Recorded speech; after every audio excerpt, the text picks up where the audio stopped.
All right. So last time we had all played, the party was still figuring out the plans of what to deal with and what to get involved with next. They headed to the Platinum Archive in Breakwater to find answers about the Domination era. You, Hendrik, managed to incredibly um, persuade the curator of the archive to give him access to a living record in which the party has to researched, not the party, the Thorak, the bulwark of Bahamut, and Hendrik, the investigator, this new truth caller of Tyr, delved this old tome of knowledge and learned about his defeat, those that followed this dominator, what his greatest power was and how he used it, and how spotting his followers, these resurrectionists, could be spotted. But following on from that and coalescing, the party then decided to head back to beneath the old ruins, beneath the Nakamensinto keep, and trudging through the Underdark again to clear those tunnels of any more valuables or loot or enemies to get any more leads. He headed back into the old, strange, burnt grey stone temple at the edge of this small stone island in the Underdark. The dwarven-headed phantasm appearing once again to talk with the party, and there was some talk back and forth between your Azamar companion Sophia Neves, the ardent follower of Vela, which she was talked out of pursuing a further conversation with him by Hendrik. And Orly discovered something in the back of this identified kind of stockpile of remnants of remains of limes and co. The body's still all there, none of them being dealt with more than anything than you had done when they died. And Orly walked over and accidentally opened up some kind of magical gateway item which teleported the party into an unknown space. Now, you all stand in an alien rocky landscape. There is distant mountain peaks, belching plumes of black smoke around you. The rock you stand on is uneven and uncomfortable. The smell is acrid and foul of the area around you. The blue sky you left behind in Breakwater is replaced by the suffocating grey mass above. Strangely, it appears to mirror the Underdark more. Not even bright sun can pierce these wastes, at least not today. You can feel a strange weight in the air, the intense heat mixed in the dripping hot rain. But as you stand there taking it all in, staring at your companion, staring at this new vastness around you, it's not just hot. It's not just rain. It's got this kind of fuzziness, this foaming on your clothes and skin. It feels strange and uncomfortable, this rain. Lost in a strange place without a clear plan. And some of you exhausted.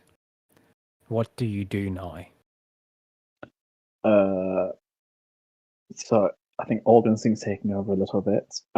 Look around. Is there anything where they can have any kind of cover? Like, granted, I know it's like from what I was described, it was more of a desert. But is there anything like Yeah, cabin make a perception or check. cool? Well, an attempt will be made. Could Torko also make a perception check to see if there are any structures or anything built into any of the hills or mountains or anything like that? Absolutely, yeah. Fuck. 6.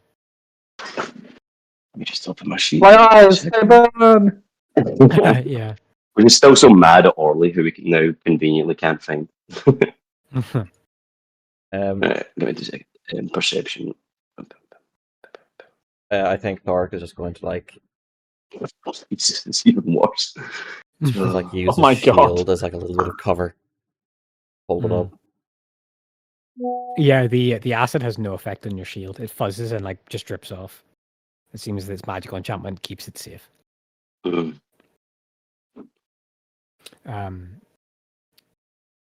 Hendrik is kind of just dead silent, staring like eastward, and just scanning the horizon. And Orly is very much like kind of crouched. He's got this kind of deadened, numb look on his face.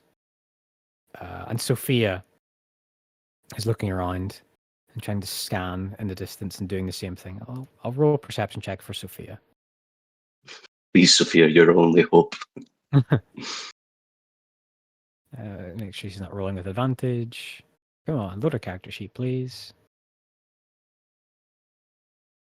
I might need to grab a new one. Oh, I can just look it up.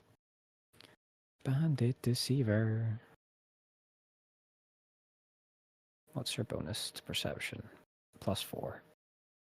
Thork just like crouches down a bit and faces. Ah! them. Oh, very nice. Holy yeah, that tracks.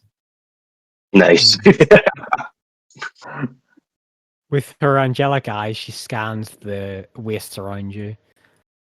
And like we're talking, you guys can see like in certain parts miles distance, other parts like you're immediately obscured and blocked by boulders and this rocky, craggy landscape. And she spends a few moments staring over it and staring over this place. She walks up kind of towards the three of you because the three of you seem the most composed out of what's left of the party, and kind of points in a direction. You're not sure if it's north, south, west, or east. She just points in a direction. It looks like there's some outcroppings near there, some canyons. Maybe there's a cave or something we can lay in for the night and get out of this before it gets dark. Yeah. Agreed. We need to find some manner of cover, and then we need to figure out where we are.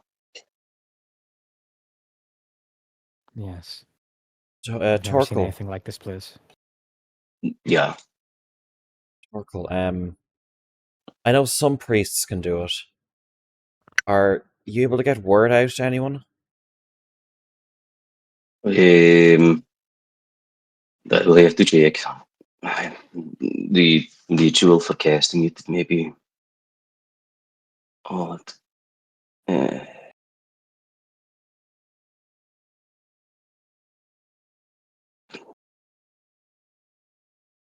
And currently, I don't think I have the ability to contact anybody. If we could find somewhere to rest and I can become not as tired, I may be able to commune with Kinos and find a way to contact his followers. Okay. That's something. Yeah, shelter is our first priority. Let's go. And Thor just starts heading towards the outcropping that she mentioned. Yeah. Yeah, she goes to take a couple steps forward, and like it's so like at certain parts you're walking on hard stone, and in other parts you have that kind of strange hardness of sand where you sink in like a couple of centimeters, and then like you really have to muscle your thighs and move your thighs to walk through deep sand and then back onto rock, and it's more or less just kind of unpredictable and annoying at points to figure out exactly what is where, and as you walk, like it's I don't want to say it's dark or anything like that, but it's definitely like overcast skies, and there's this heat and the dripping rain just kind of it's this constant, but it's not downpour, it's like just annoying. Excuse me. And as you follow that way, I'm gonna make a survival check for her then. Since Orly is he'd be rolling with a -2, I think. Run a survival check anyway, because of his exhaustion. Yeah, I'll roll survival for her. Wisdom, she's a +1. Unless anybody else has a better survival they want to do anything with. I have a +2 survival. You could lead if you want, Thoric. Alright, I'm gonna roll. Yeah. I'm gonna change that to a 10, so it'll be a 12. 12. Alright. Okay. As you walk, you take a really bad path. You have to sometimes descending or going across these canyons where you think there might be a cave, hoping there might be a cave, over the process of like 20 minutes. You have to go down small little crags and pass your weapons to each other, crawl down in places. Take your satchels off and pass them to each other. Lyranok and Torkel, can you of you roll me a d4, please? Yep. A D4. Yeah. So many that limbs you both of us lose. all? Yep, wait, that's wrong. I don't know that subreddit. 2. Okay. 2. And D4 for Lernok as well, please. Okay. All right. At one point, trying to climb up, you're trying to lower down Thoric at a point, a very kind of tumultuous, like steep, craggy point. And he's like 8 feet tall, but you're trying to drop him about 15 feet, and he's going to drop down and then be ready to catch the next person who comes down and catch their stuff. And as he kind of lowers himself, and the two of you kind of like lose your footing and drop him a bit suddenly before he's ready to let go of your hands. And as he falls, his satchel gets slashed up the side by a steep rock, and 4 of his rations slide out of his bag and like drop in this murky, brownish, dingy water, like just splash into it, and you lose 4 rations. Thoric. Okay. Yes, Thoric. That's fine. The supplies are not as much of an issue right now. We need to find shelter. The shelter is a priority, but supplies are definitely a priority to maintain. We have no idea where we are, how far away we are from anything. Is anyone else doing anything else while you're kind of trying to get into these like canyons? I guess they're also going to be looking around. So they've got an objective, but he's looking around for landmarks or anything where like that might help identify where they are. Again, obviously, there's not really much in a desert, but he's just going to be looking for what he can to give some kind of indication where they are. Sure. Make a perception check, please. Torkel, are you Torko's doing? Torko's going to be keeping an eye on the sky and also the horizon. 2, 3, 2, 2 for the players rolling. You're having a bad time. Yeah, guys, I think the session is just cursed already. Just because we don't know we don't know this place, so we don't know if there's any animals or anything like that could come out, and you haven't seen anything so far yet. Make a perception check for me, please, Torkel. Yeah. 9. It's better, but it's not good. At some point, we have to roll above a 10, right? You would think that. It has to happen eventually. So, passing down into these canyons, and you are still in these narrowish, winding canyons, and they take on this kind of bulbousy, pointed jaggedness to the top of them, and they have this kind of almost bloodstone-like quality to them in the middle of them. Like there's like these patches of like dark red and huge and browns, muddy, murky browns in it into the blackness where it meets the sand itself. And you are starting to kind of lose sight of the desert floor. You're now in these canyons, and you're losing sight of the mountain peaks in the distance. These canyon walls go up around 30 to 80 feet at times in various parts, and you've crawled down into them, hoping for a cave or cover.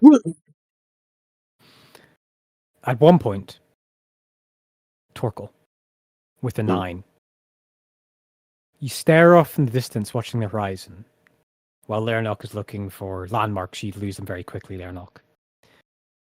You look across the last peaks of mountains, and it's grim, it's gloomy, it's dark, it's overcast. And you see something move in the horizon. Is that a bird? Looks bird-like wing-shaped. You stare at it harder. And then, like, you look at it, and it's like, oh, this all happens in the course of a couple seconds. It's getting, looks like it's, soaring this way. It's not flapping, it's soaring. Like a bird of prey, like an eagle. And as it kind of gets back, it comes in front of a mountain range in the distance, and its wings flap. There's an instant clicking of, that's not a bird. That's no simple bird. That's a hell of a lot bigger than any simple eagle. Oh. And as you stare at it, you see the wings just start to fly over your direction. And it's going to make its way over and fly over the canyons. What do you do? How close are we? Oh, wait, was this me? Sorry. This thing is still like best you could judge from its size, with the 9, maybe like a couple of rounds away from flying over you guys in these exposed canyons. And we're nowhere close to any of the cover that You haven't that seen our like a cave friend- entrance. It's just solid walls or everything like that. You could make an attempt to hide if you want, like the Yeah. line against the walls. the ground is black sand. It's like a dark, muddy brown black sand. Yeah. Is that the same as the walls? Slightly darker, the ground itself. This kind of like Martian, almost like black sand, like dark volcanic black sand, but kind of Martian-y, canyony walls around it.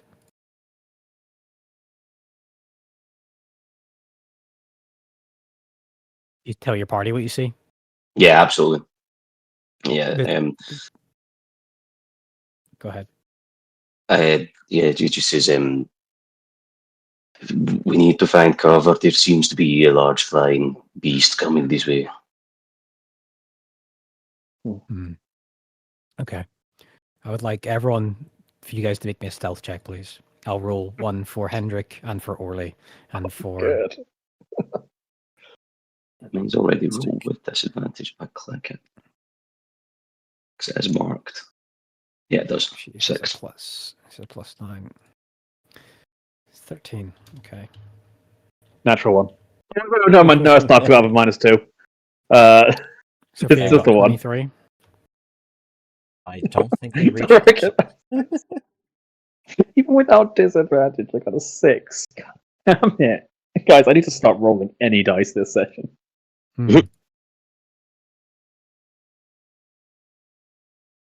People's character sheets are not loading for me. Give me 1 second. I'm going to exit from the activity and come in again. It's a bit weird. Ooh, what was that? That was me starting the activity in Discord. Right. The character sheets were not loading up for me for some reason. Yeah. So, Torkel, what did you get? I think I got a 6. Okay. Yes. Rick? I got 13. Okay. And Leonard got a 3 or something, right? I got a 1. Okay. All hope rests on Orly and advantage on stealth. Apply to roll, yes. Orly got a 29. A natural 20. A natural 20. Okay. Hendrik, do not feel this.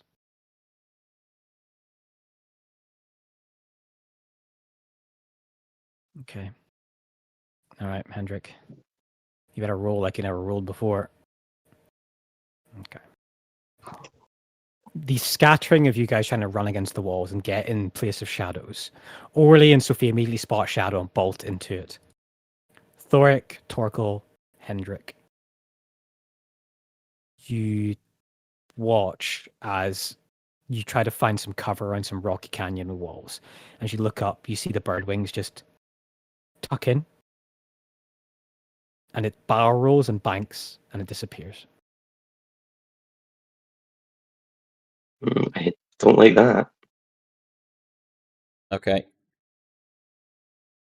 Yeah, I think it spotted us. Suddenly, a shadow from the east is ascending upon you. A bird larger than you have ever seen in your lives. A wingspan greater than that dragon. Far greater than the dragon you saw at Bar Razir. An overwhelming size. The shadow casting down upon you. Everyone roll initiative. Oh, fuck. Holy shit, okay. Oh, good, another roll of the time, great. Great, enough. 1. Oh,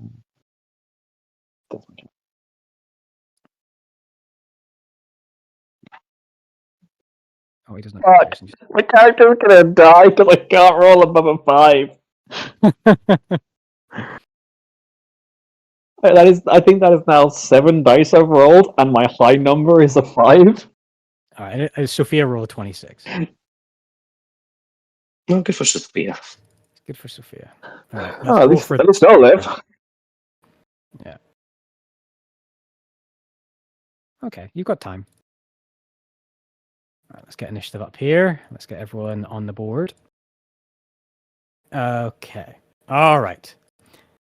Sophia is the first to act. What can she do? What will she do? She is going to look at Hendrik and she is going to tell him, get against that rock. I can cast something to try and hide you. Hendrik's gonna nod. Like, okay, I'll do that. She's gonna hold her action. Hendrik runs against the rock. And I'm gonna take you guys to a map now to see what's going on.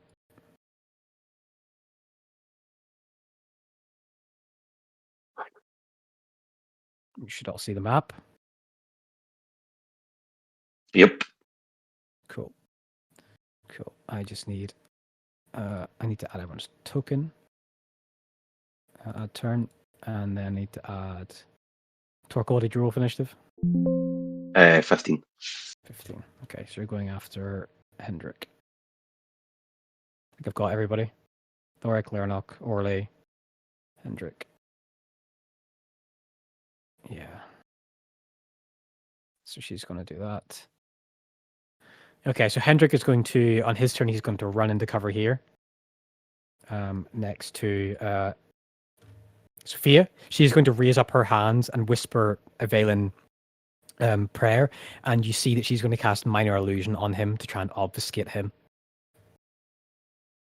And he is going to try and make a stealth check with advantage now with the Minor Illusion to try and hide.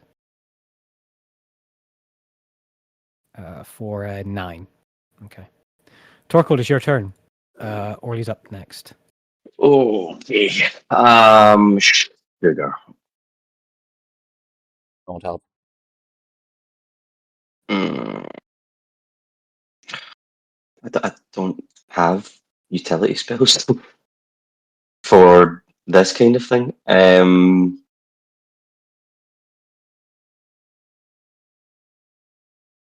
I'm just going to try something. Is there a rock or anything nearby, like pebble or stone or something that I could pick up in my hand? Oh yeah, there's tons. Yeah. Yeah, I grab a pebble and I cantrip cast light on it, and then I just huck it like down here Okay. towards this, like just try and careen it off of there. Wait, I don't know which side the thing is in, but I'm trying to make a distraction by throwing something It's that's like brighter. it's And approaching. The last time you saw the shadow, it seems to be circling you. Like it's just like flown over you once from east to west, and then the shadow's gone, and now it can you see? seemingly. No, that's what I'm going to do. I'm going to try and aim to hit this rock so it like bounces into an area over here. Okay. All right. Cool. All right. Make a deception check, please, with your. What's your wisdom? Like +5, +4? Wisdom is +4 on ability checks. Okay. Roll D20 +4, and then whatever the minus you have from exhaustion, I think it's a -2. So roll D20 +2, I think.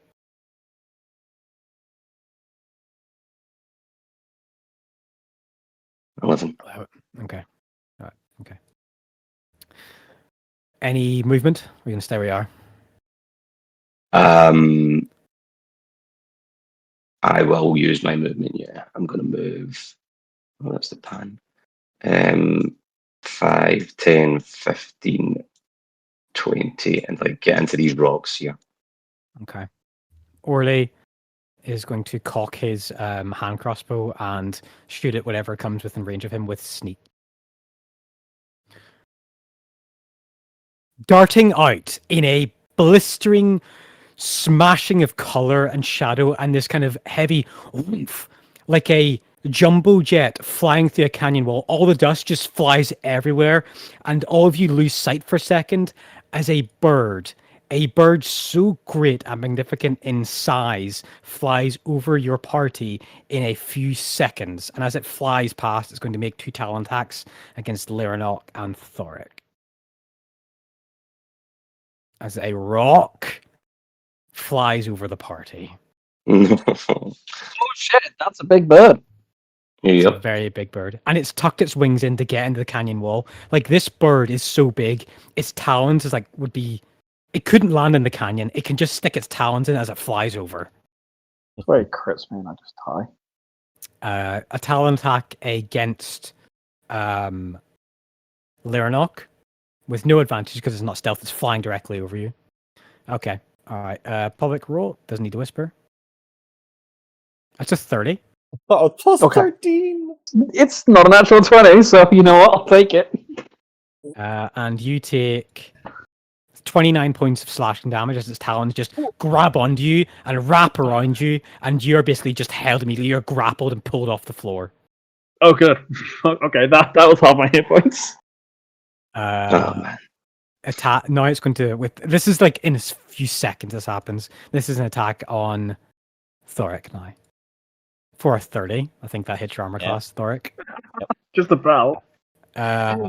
For 27 points of slashing damage. Okay.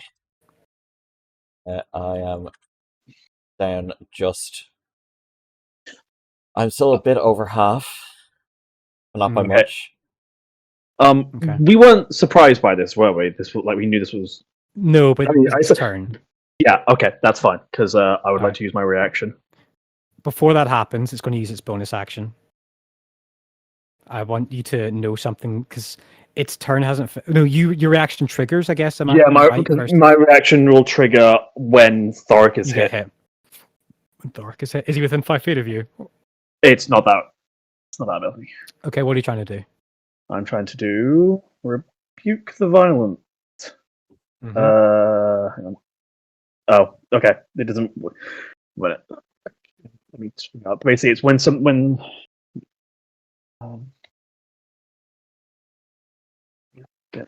I'll bring That up cannot be a cantrip. No, it's not. It's Sorry, I just clicked that to test to see if my details would show up. Which are we why got- it doesn't. you can use your channel ability to rebuke immediately after an attacker within 30 feet of you. It's literally meleeing me, so it's definitely within that. Mhm. Deals damage with an attack against a creature other than you. You can use your reaction to force the attacker to make a wisdom saving throw. If it fails, it takes as much damage as it dealt to Thoric. On a success, it takes half. Okay, wisdom saving throw on it. Yep. What does it look like when you cast a spell and both these talons latch into you at the same time? So it's when it latches into the knock. There's no response to that because it is only another creature. But as it goes to grip into Thoric, this pale white sort of ghostly flame almost comes up, and it just sort of acts almost like a shield in front of it, where when its claws sort of wrap around it, it sort of gets burned a little bit, not by this ghostly white fire. Okay, cool. The talon just pours through it. I'll roll wisdom save. 12. It fails. It takes 29 points of damage then, or 26 points of damage. 27. 27. Yeah. Okay. You for that. I know it doesn't stop the heal, but it might dissuade it. So that is like probably more damage. That is a significant chunk of the damage I've dealt for the rest of this campaign. So Okay. it's a big hurt. It goes through the flames like nothing. It just grabs onto Thoric. And as its bonus action, it just goes this like it banks off the wall and it just makes this massive sweep and all the dust is kicked up once again. Torkel, Leonok, Thor, everyone is just like, wow, like a few seconds of dazzling confusion of just like a seismic sonic boom has happened as it's going to fly 100 feet straight up, carrying Leonok and Thoric. Is it one on each talon? Yes. You're You're so big, you're not within 5 feet of each other. It's so big. That's okay. That's fine. I was reading the attack description of its grapple. But cool. Yeah, you're the two of you are restrained, not grappled. You are restrained. Okay. And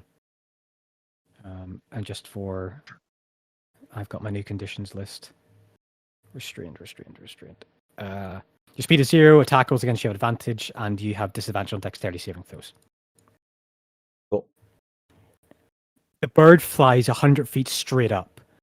Leonok and Thoric, through the pain, the burst pierced in places armor, crushing the talons dig into your flesh. You get this sweet vista, almost like glare, at this massive spanning landscape higher than you thought was around you. when you were first arrived here, and you've only been in this place for half an hour, and you have this great sweeping view, and then as suddenly as it happens, both talons open up and drop you. Hey. As the two of you fall 100 feet barreling towards Earth. Does the fall? I don't know the falling rules for D&D. Does the falling happen instantly, or is it like a certain rate per round, or what is It just it happens instantly. Falling happens instantly. Okay. So, I just want to check if you can make a saving throw, which I think you can in this edition. The two of you can make a athletics check or athletics or acrobatics check. Wait, no, that's only for liquid. Never mind. This is not liquid. This is rock. Okay, I'm going to roll damage for the two of you. This is full damage. Both of you take 33 points of bludgeoning damage as you hit the ground. I am still standing. And the both of you are prone. I mean, I'm unconscious, so. You down there, Knock?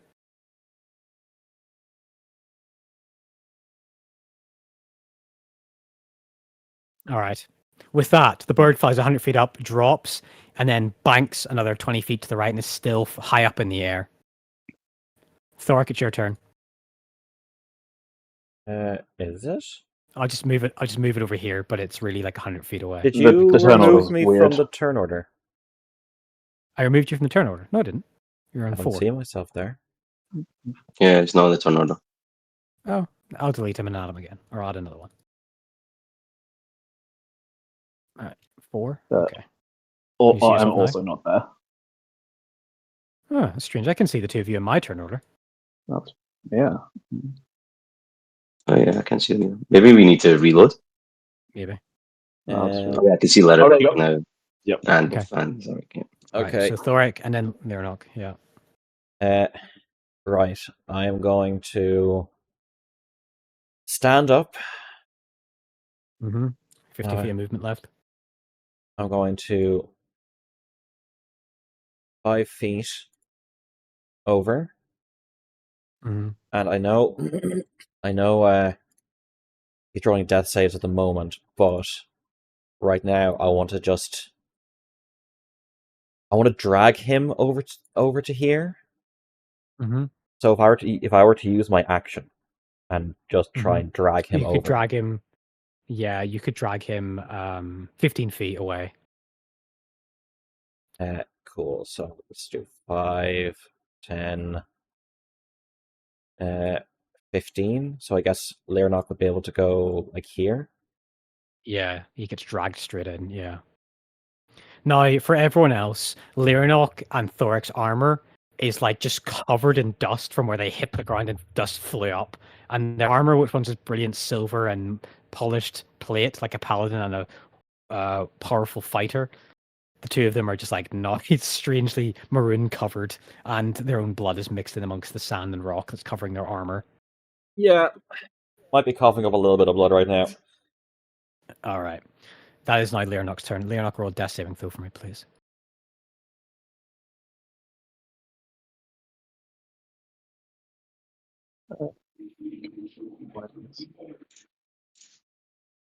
Nice. Yep, that's a fail.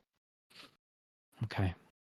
Liranok, as this strange unconsciousness hits you that you've experienced very few times in your life, you feel a greatsword in your hand, and you feel your own warm blood dripping down your hands and down your face, and you feel the living a memory again of you tipping the sword downward as you kick a body off the tip of its point.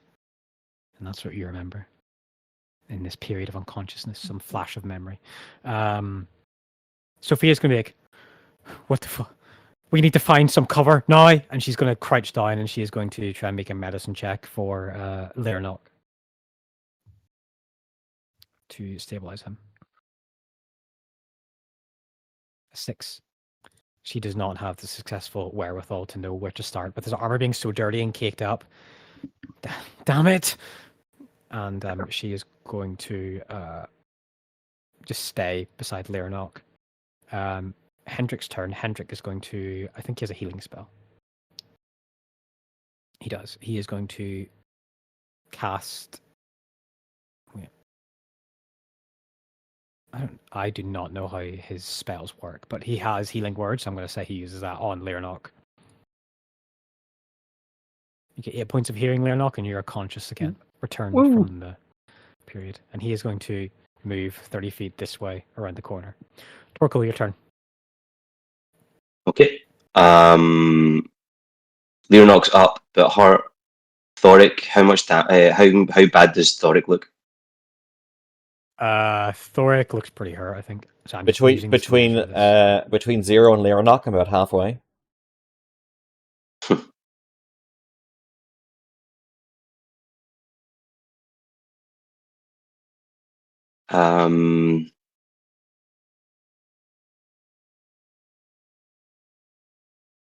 No, but that's 10 fucking minutes. God damn it. Okay. Okay. I will. Keep doing what you're doing. I'm just going to use Orly's held action to fire with Sly Grasp.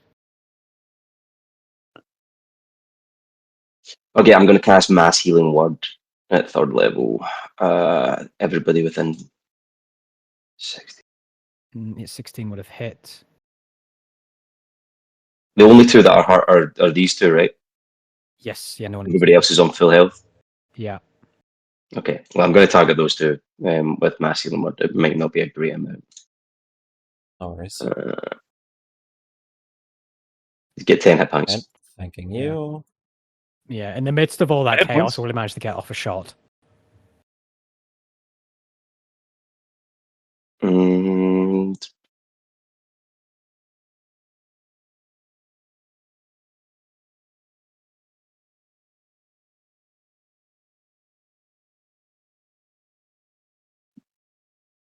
I think that's going to make a difference, but you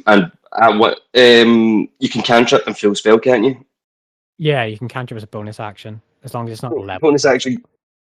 Oh no, I don't have a bonus action cantrip. This is a full action cantrip. Bad idea. Is Mass Healing Word a full action or bonus action?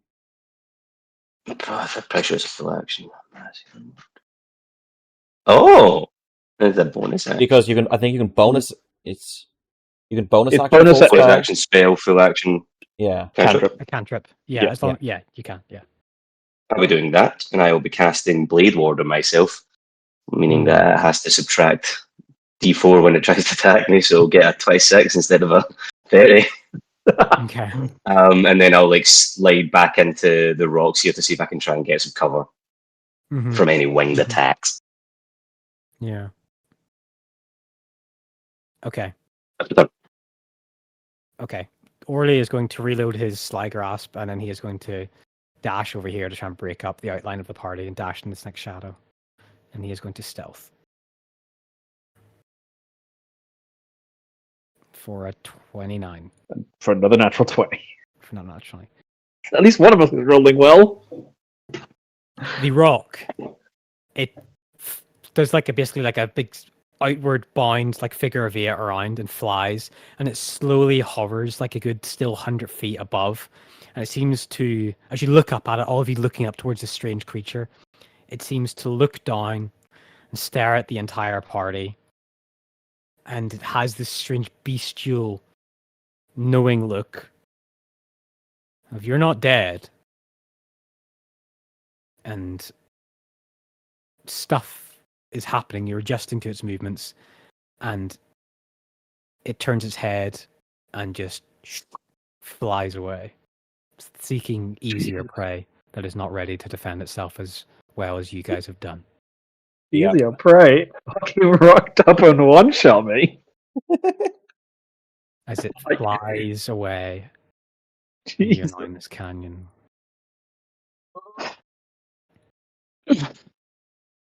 Okay. How far away from that outcrop are we? Sophia, I think, I saw these canyons. I was just trying to find a cave here, but everything looks the same. We could maybe try and go back out the way we came, but It's getting sun's starting to go down. If those things fly at this time of night, like what we saw, we don't want to be out in the open. Maybe the canyons are safer. It didn't seem like it could fully get in the caverns, but it certainly still has ways of reaching in. Do we have a tent or Let's have a anything? look around and see if we can find something more significant than these overhangs. Okay.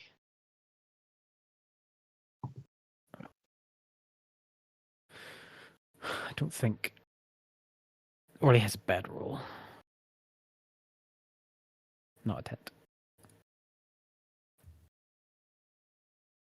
Ryan's character sheet is pretty empty, so I don't know actually what he has. Oh, there it is. Can I just pop off a couple more healing words? No, If you want to, yeah. healing cure wounds. Last healing words. A couple Yeah, of cure wounds. absolutely. Or no, because we don't really need.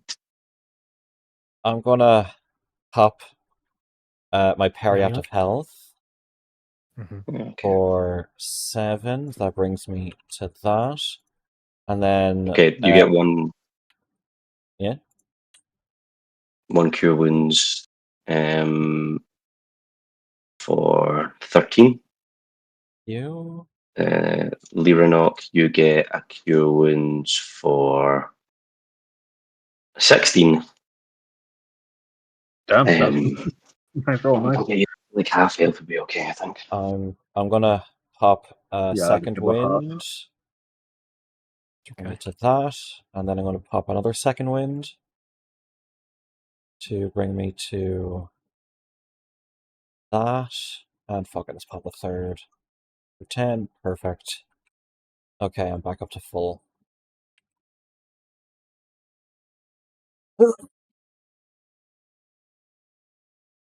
To make a nature check for Orly. 9. What the fuck was that? Really I big don't- field. I don't know. Something we would but- not want to run into again. We have to find cover, shelter, anything. We are not at the height of the food chain here.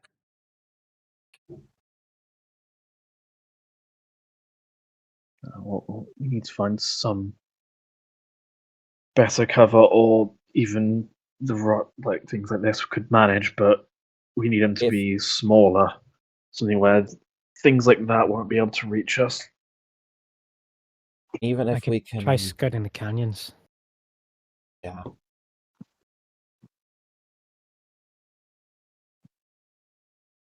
Okay, Orly kind of levels his rucksack, and I'll make Orly make a survival check so you can find some tight-fitting canyons with a bit overhead protection. Outcropping protection. 19. Shouldn't be wrong advantage. Okay. You pick up your pieces. You pick up the various pieces of your items which have like fallen out of duffel bags and satchel bags when you hit the ground, Lyranok and Thoric, and Orly leads you guys mapward south into some deeper, tighter fitting canyons.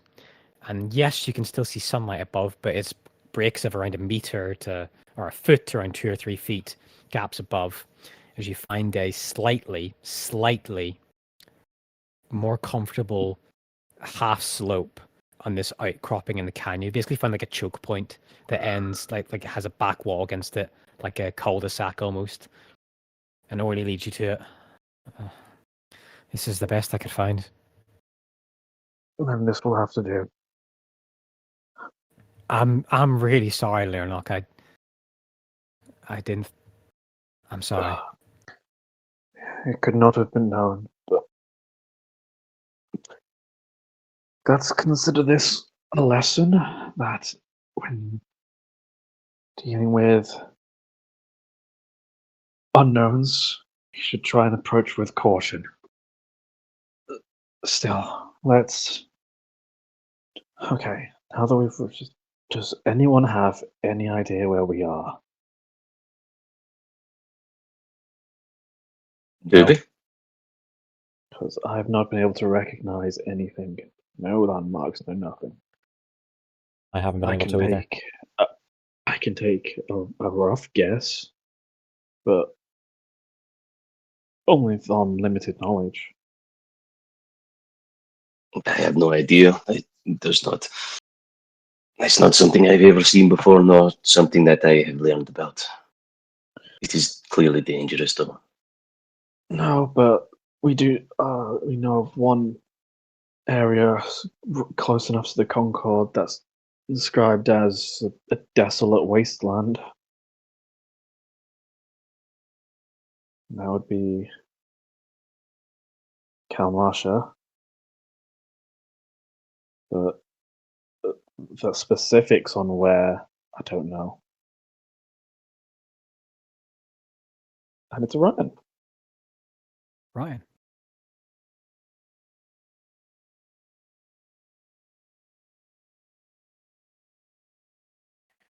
Okay, howdy guys. Oh yeah. Hello. I didn't realize we were playing today. Yes. I thought the break was Ryan, one more week. No, you missed the combat. But at least the first combat, I got one shot. Fuck. Okay, I'm sorry, guys. That's okay. Alright. But Give you a brief rundown. Sophia rolled out to 20 survival check. You headed in some canyons to try and find cover, a cave or something. Headed in the canyons. The party tried to make a stealth check to hide from a massive bird. That was then revealed to be a giant, gargantuan bird, which then flew down, attacked both Thoric and Leonok with its talons, and flew up 100 feet in the air, then dropped them, nearly killing the two of them. And then it judged Nearly, it- okay. And then it judged that whatever small reaction it had to the damage was done to it, it was not worth pursuing the party, and instead circled and hovered and then flew off. And now Orly has made a survival check to try and find a small little cul-de-sac like cavern, like the Narrows in Utah, like a little canyon, to lay a bed up against the bedrolls against, and you're quote unquote, I guess, starting to set up a place for short rest. Okay, sounds good. Mm-hmm. Yeah, sorry about that, guys. Sorry, don't worry. Okay. Now.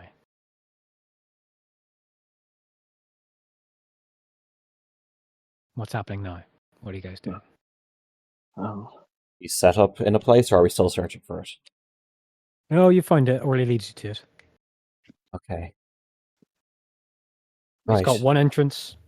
It's got a solid wall against the back of it. The good light leads up in this rocky, craggy canyon, about a couple meters up, and then it starts to twist. Like, think of it like an S bend in a pipe. Like, you can see light coming through, but you can't. It's really hard to see the actual crack above. So you get the feeling that anything flying above, even on a scan and glance, wouldn't be able to look down in this little crag you guys are in. Okay. Well, Torkel, you said that tomorrow you might be able to do something to contact. I believe so. Let me just check. I will need to take a rest, recommune with Kinos, but I think that I have.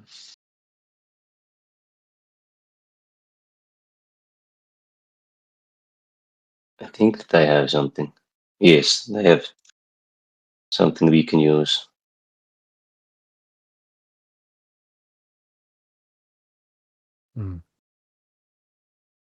Okay. So everyone wants to set up for a long rest, I take it? Yeah, I'll try to at least. Tomorrow, All right. Torkel, I think we should try to contact the person with the most power who might be able to get us out of here. Might be Jerome. Probably it's not a bad idea. And I also have a personal favor to ask for a message being sent.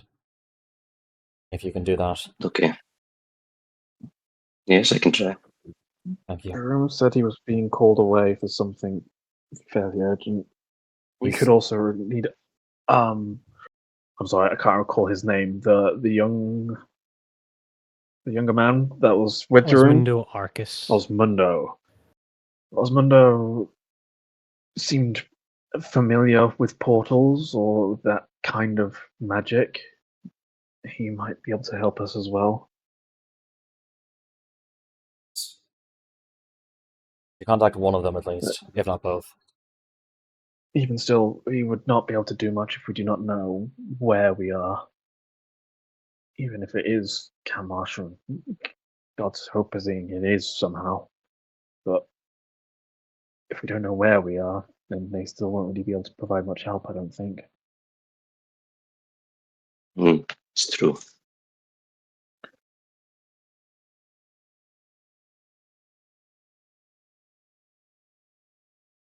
Hmm.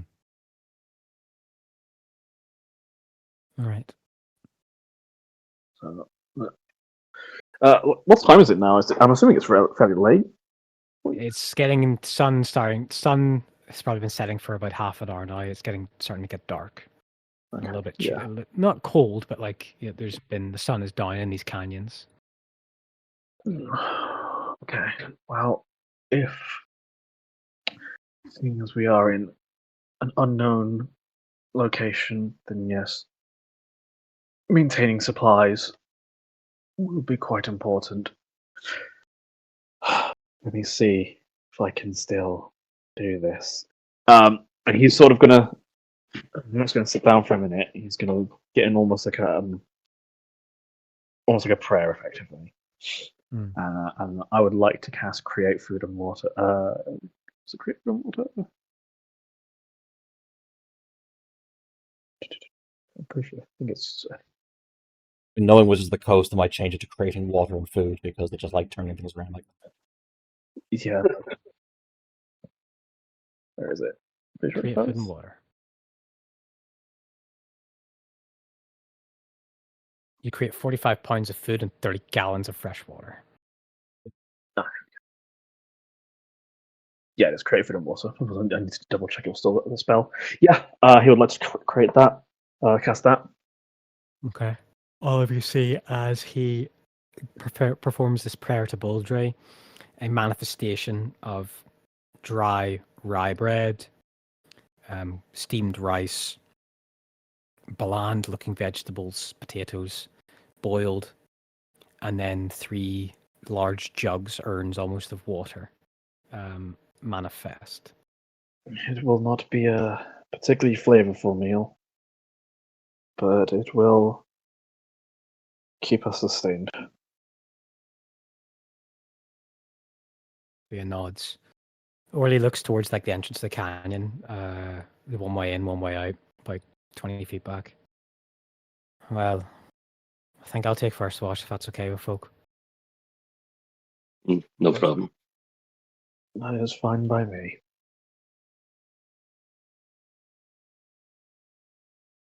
And then Sophia goes, I'll go next. I'll take third then. Okay. Anybody going fourth? I'll take fourth. Okay. All right. So Hendrik and Lernok are going to get a full sleep then. Who's the other one that was injured? Lernok was injured. Who's the other one? Me. Thoric. Correct. Would you rather not rest? I'll take a watch. If you're offering. Yeah, I'm offering. I spent a single spell slot in your character sheet. I cast a healing word, by the way, Ryan. Oh, can I get that back? Just hurt the person back. It'll be fine. What, sorry? I was joking. I was saying, can I get that skill back and just take the HP away from whoever's you heal? Oh, all right, okay. Well, they were going to die, so. I mean, entirely possible. I did have a failed death save. Just be glad I didn't down you with a crit and then drop you from 100 feet up. Yeah, that would be bad. That would have been bad. That's an idea. Yes. So, now, Orly stands watch first. And I guess, do any of you guys want to talk with any of your party members before you all go to sleep? Or is everyone just going to eat and be a bit silent and bit like, right, let's take this easy. Let's examine a new day tomorrow.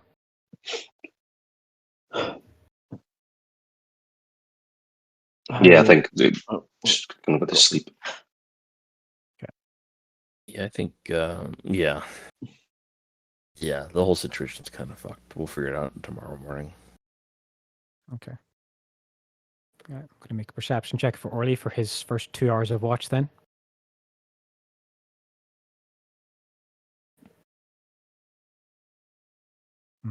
Okay. Let's whisper this to me.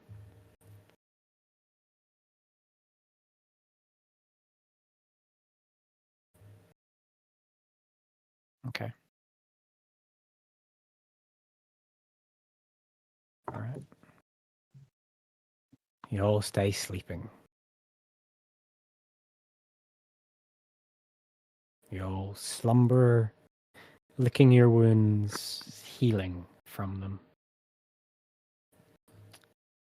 Torkel, in the darkness beneath, your dark vision immediately greets you the sight of Sophia shaking you awake. It's your turn. Okay. Thank you. I'll trudge along to the front of the camp to have a look. Just before you leave, there's some strange noises out there. Not in the canyons, I think above them, but they're not comfortable to hear. Nah, let's hope they don't get any closer. Yeah. She gets into your bedroll and goes to sleep. Will you roll me a perception check, please, Torkel? Sure can.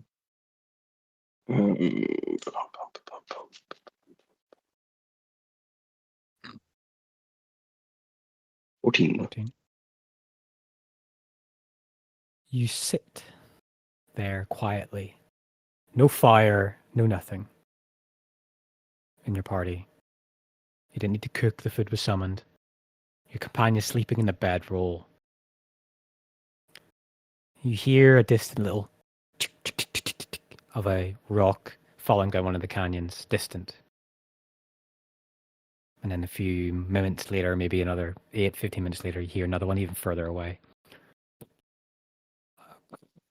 Slightly smaller rocks falling again. Seems whatever thing was skirting around the rim of the canyon is disturbing the rocks above. And then in the distance, you hear this strange flapping of wings.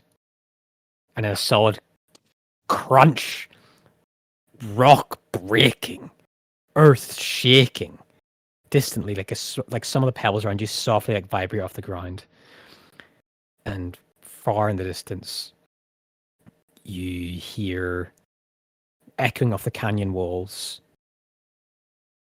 That bird, maybe a different one, tearing rock, and then bone, and then flesh apart, devouring something.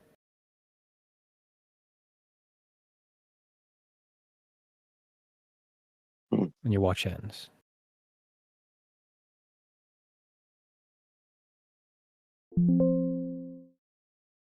Oh, wow. We are fucked. Yeah, you just head back to bed after. Who's in the next Yeah. watch? Hendrik.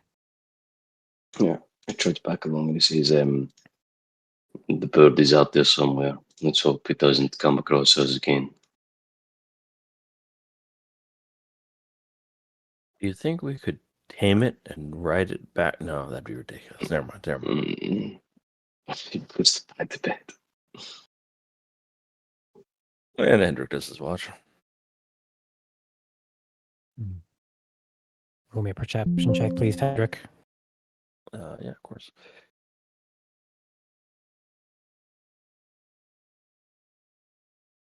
17. You hear distant signs of what you think is the bird, of cracking and like chittering and wing, and then eventually, like a few minutes into your watch, like half an hour, you hear that boom, boom, and then it flies away, and you don't hear anything else. And after a while, complete alien, unsettling silence fills you and surrounds you until the dawn's light starts to grace the horizon, starts to echo this beam of orange light off the canyon wall, slowly descending down before you feel comfortable enough to wake up your allies that dawn's light has fully happened. And everyone completes a long rest. You can click the long rest button, please. Or if you can.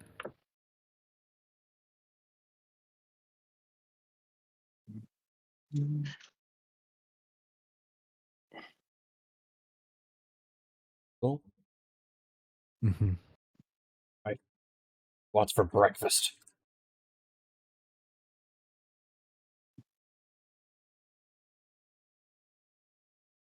Not bird. Sophia says. No, but hopefully that creature will not be hunting during the day as well. Not be good to run into that on a more open area. Agreed, Orly says.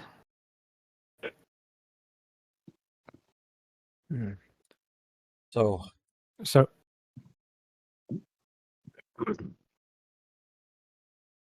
Torkel what's been the play, talking to guys? Torkel. No. Torkel. Yeah, So, who do we try to contact?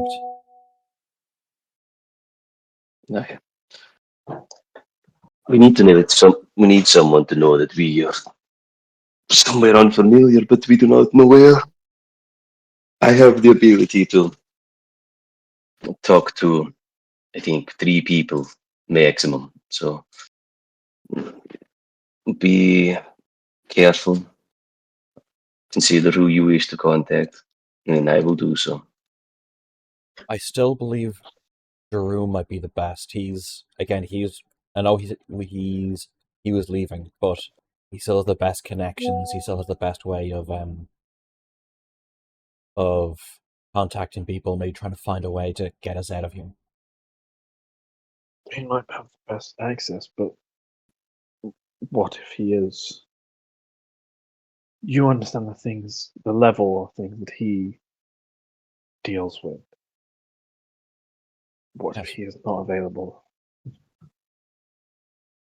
But Hendrik, aren't you one He of might, his direct he might subordinates now? have. I'm sorry, one at a time, please. What was that? Aren't you one of Jerome's direct subordinates now? I don't like that phrasing, but yeah, I suppose I kind of am. I don't know if that entails him to owe me anything. At the very least, I don't. Okay, well, yeah, I guess there's no harm. We should ask and see what assistance he can give. My gut tells me that he's not going to be able to help us in Kalmarsha, but it's worth a try. Well, what are other options, Osmundo? Oh, as far as asking for help, yeah, I don't fucking know. I have no idea. I don't have a lot of contacts like that. No. But okay. Regardless of that, it will also be beneficial if we can get some indication of where we are. Perhaps now that it will be during the day, we can get a better view of our surroundings, better Do we understanding. even know if we're in Kalmarsha? We don't actually know that, do we? No. But it's the only I mean, it desolate does fit, yeah. wasteland that I know of in the remote vicinity. We could be anywhere, but I don't suppose anyone here has been to Kalmarsha before. I haven't. no. They have not. So, Orly stands up and looks towards Thoric and Torkel. Might be a long shot, and we might need someone to fly us out of here. Hendrik is a bit silly with his joke about taming that bird, but we have met 2 dragons. We're not Big asking dragons dragons. for help. No, we're not asking dragons for help. You no. I am we not. can't afford it. I'm not putting it off the table. It may not be the most ideal, but I'm not. For me, it's still that option is still on the table. There. I mean, maybe not the little dragon in the Sunless Citadel, but the one at the funeral. Oh, the one at the funeral. I'm sorry, I forgot good dragons exist. Right. How did you know they were at the funeral? You told me about it after, Did we? Okay. and I Just did watching see from him the fly in, shadows. but I didn't speak to him. I still had my grudge against most dragons. Now that you know what happened to my son, that's why I left pretty promptly after he showed up. Oh, sorry. This was Orly. Okay. Sorry. Yeah. Orly, yeah. Oh, I not- thought Yeah. this Sorry, I thought this was her. Oh, yeah, I thought it was her. Okay. Sorry, Um, I'll go more Dublin, lads. I'll go fucking more Dublin. It just threw me off. I thought I was speaking. I was like, oh, yeah, that's a bit unusual that she knows, but yeah, okay, that makes Yeah, that works. yes, we. Yeah, perhaps it's certainly an option. But I mean, it was for the funeral for Torkel's mentor, right? That was. Yes. So, I mean, maybe you try and call in a favor as much as you can. Yeah. I can contact him and I can say that we are lost in an unknown location in the middle of a wasteland, and he will have the same amount of probability of finding us as the room or anybody else who has the ability to teleport or travel long distances. But Nice. the most Well- important thing is that we tell someone that we You- are missing. You said we have 3 messages today we can send. We have a maximum of 3 messages until tomorrow. Okay. Then I would maybe recommend Jerome, that dragon, and the last one if it could be for a personal use if that is allowable by. I can use the Hold message on. to contact anybody I have met. Torkel, Go you need ahead. to Bear it in mind. contact your contact at Breakwater. Yes, because we are no longer there. But Yeah. how many days were there left, Cameron, before? You have Ooh. 2. 2 now. Hmm. Hmm. We can save that for tomorrow. Yes, the personal message. Torkel, you have met him. Okay, then I should be able to send this message to them.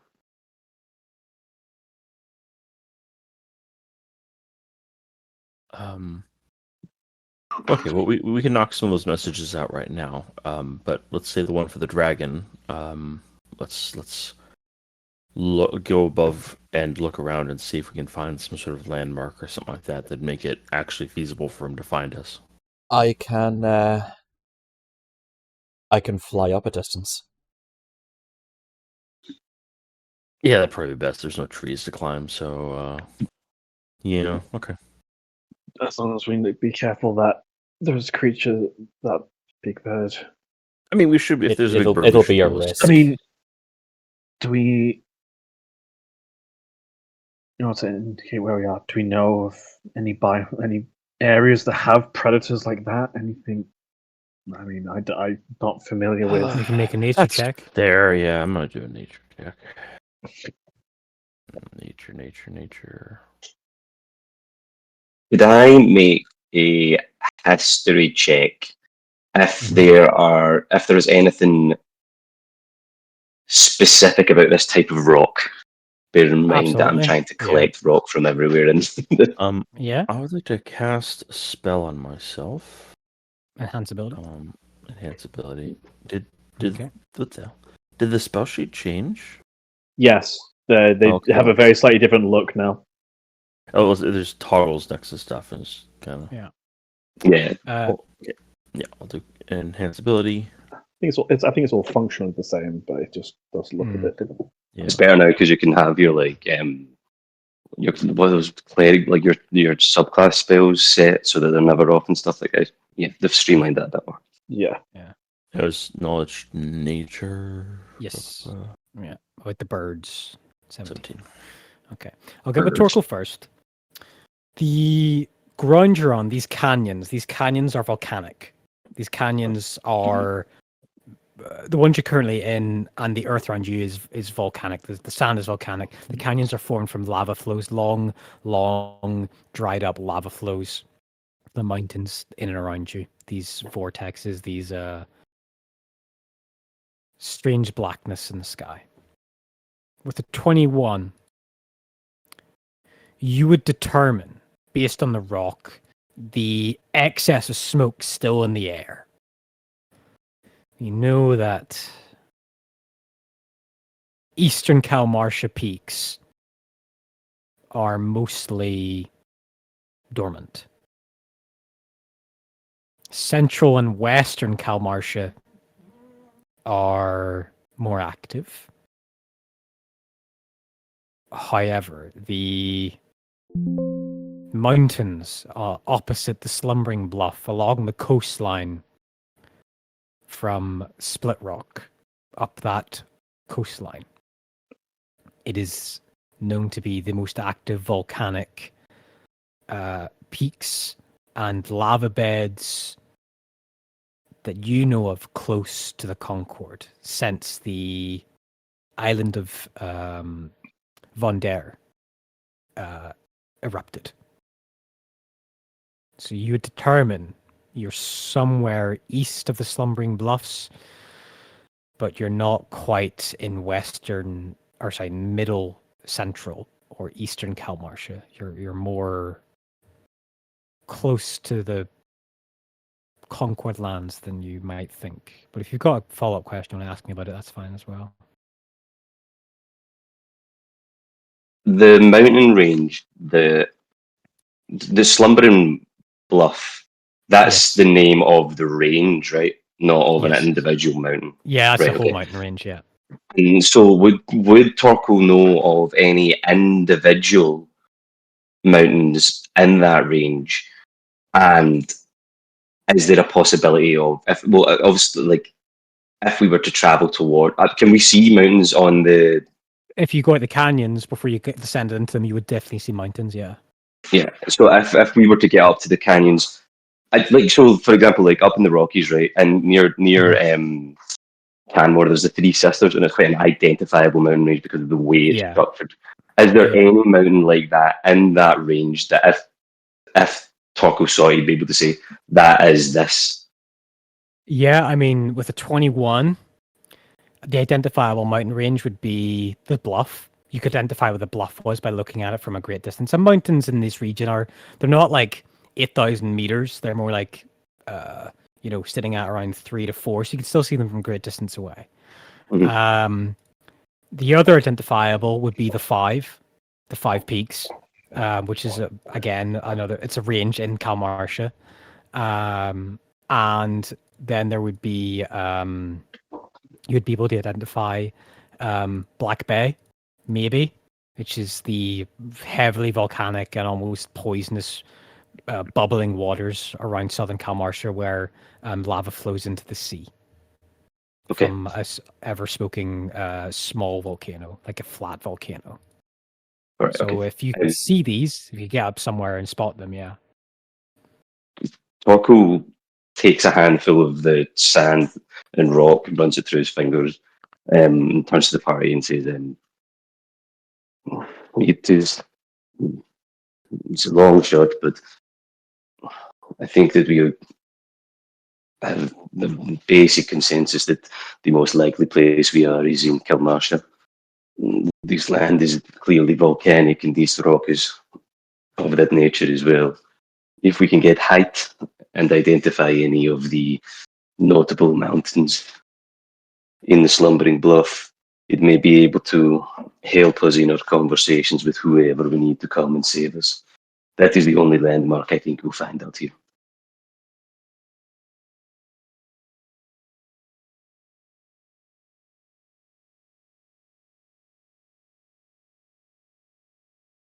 For Yeah. for Hendrick's 2017 nature check on rocks, the greatest aerial predators, natural beasts rather than draconids. The Kalmarsha Plain and desert lands tend to be where they are most common because of their prey. They hunt large camels and elephants, and are known to fish massive sea life whales, pick whales that breach to breathe air and take them as well. And they tend to be more coastal desert focused. At least the type that you saw was more of a sea variant of a rock. There's a lot of different subspecies. With a 17, you would know that they pose a big threat to dragons, especially younger dragons. And you with a 17 weren't able to identify its sex, but rocks mate for life and are fiercely territorial. So when there's one, there's probably two. I thought, okay, so hear me out. The fucking, I think silver dragons that we've been dealing with. No, not silver. White dragons. We've dealt with one. We've dealt with one silver dragon and blue. Two blue. Yeah.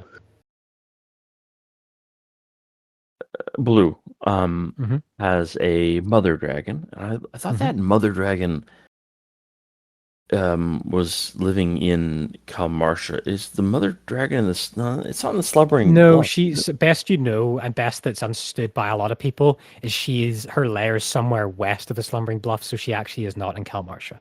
She is still within Concord's own lands, which is why there's a whole treaty with her of non-aggression. Oh, okay. So I thought she's just outside the border. Okay. She's in the separating mountain range, but on Concord's side. Okay. Okay, well, fucking great. So even an adult dragon, it's dangerous. But two rocks attacking an adult dragon that's a mature.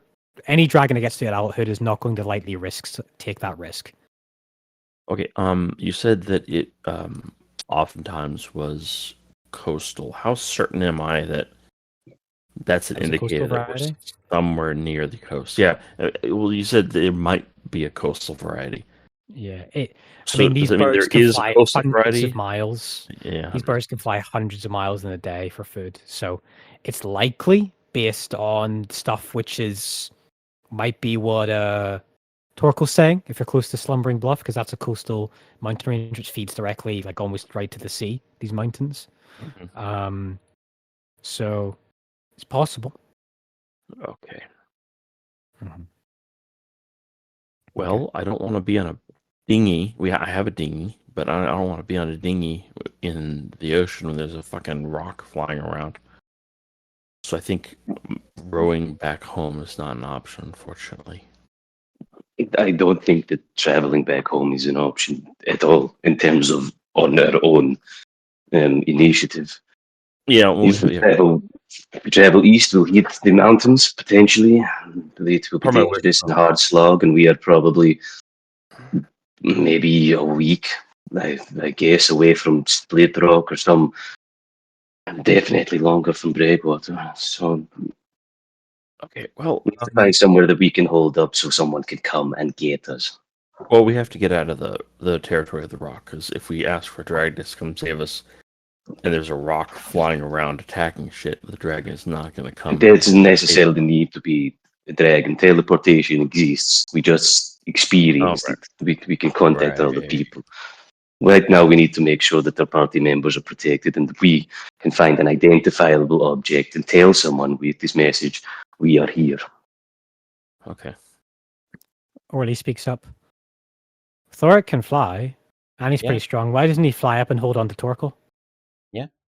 That's what I was going to suggest, knows what he's looking for. I have no problem with this. Please do not drop me. I will do my utmost to try. Drop me? Oh. Okay.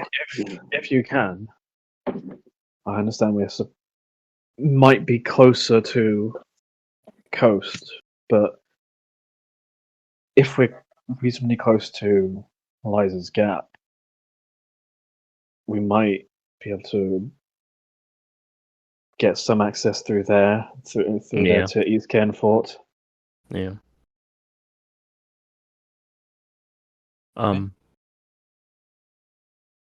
Okay. DM? I think that any Yes, I- action that we take after these has to be based on what we are closest to. If we can get an eye on the range and the area, we can decide what the best place to go. So the plan is for Thoric to take Torkel up in the air? Yes. Okay, DM, what skill would he be using when he's up there to determine where they are? Perception? Perception, Survival. yeah. Survival. Perception or survival, yeah. Which Wisdom, one were wisdom. you... Okay, Yeah, so both I, wisdom, so- I have that enhanced ability. I can cast that on you. I'm assuming it would be perception Yeah, that's to fine. see the. I'm assuming it would be perception to see the landmarks, survival to get an idea on like how that The actually correlates Orient. to each other. Yeah. Okay. So are we good to I go? have, Good to do this, Sarah? yeah, I have a +4 to survival. Cool. So +4 plus advantage. Okay. Plus advantage, yeah. I have a +4 to perception as well, so really it's up to the DM whether or not. I mean, it's always up to the DM whether or not it depends how much fun I use, but thematically, what say- makes the most sense? I would say survival be a lower DC, Okay, Yeah. but I I'll don't go with give you better survival. answers. So then Yeah. we'll go outside and make sure it's safe up there, and then we'll do this thing, right? Plan? Okay, let's go. All right. Yep.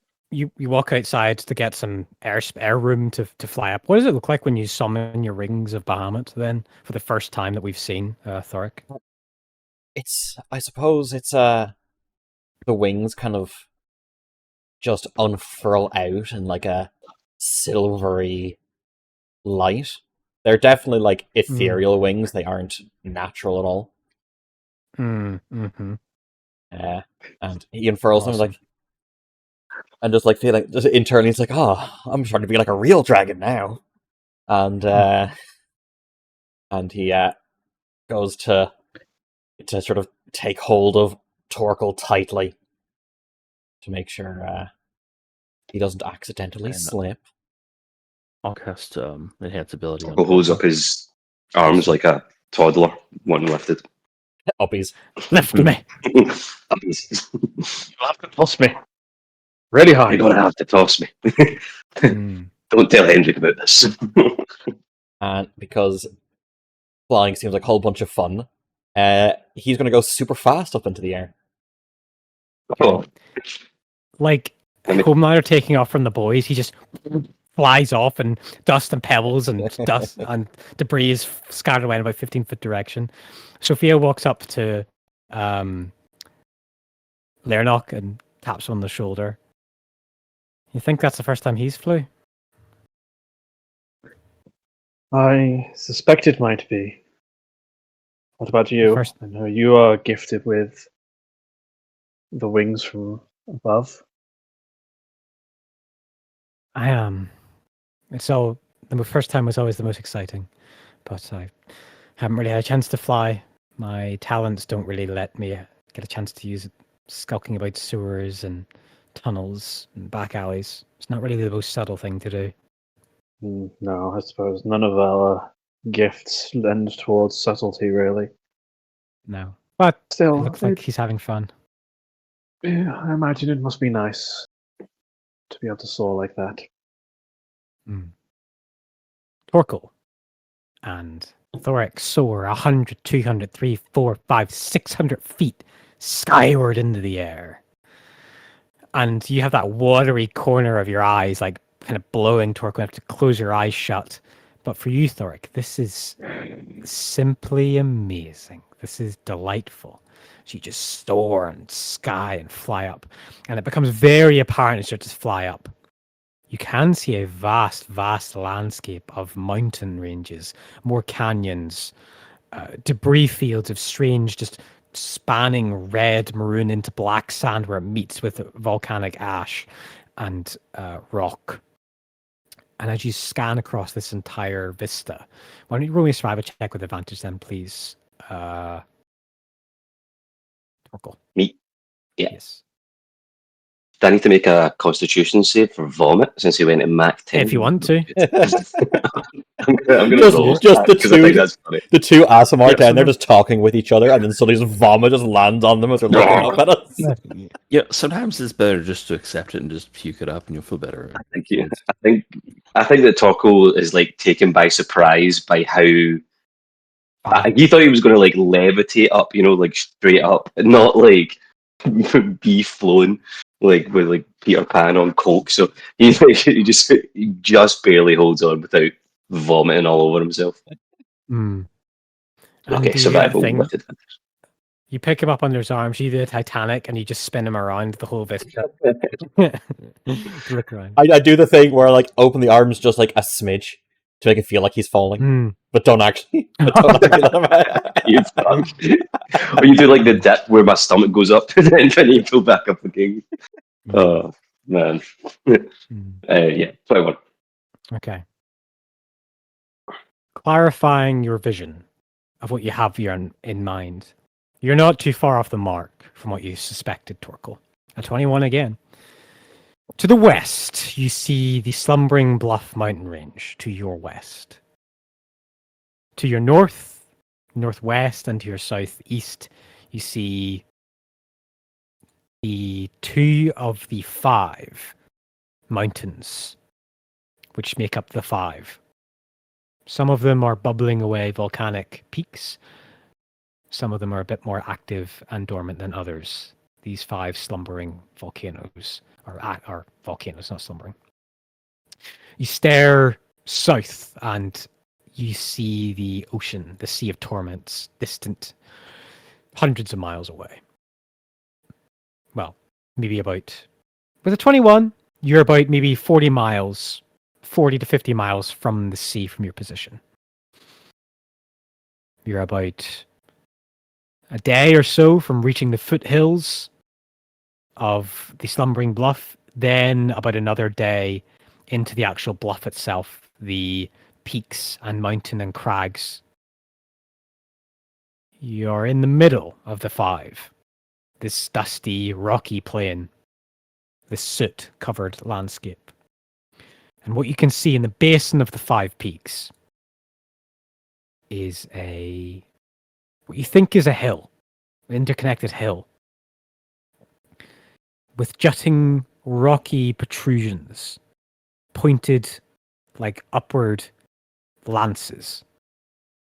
You can see in the distance the city of Spines. Best you can judge, maybe a day, slightly less away from you to the northeast. And on Legend Keeper, I have put a pin down to show you where the party's position is. With 21.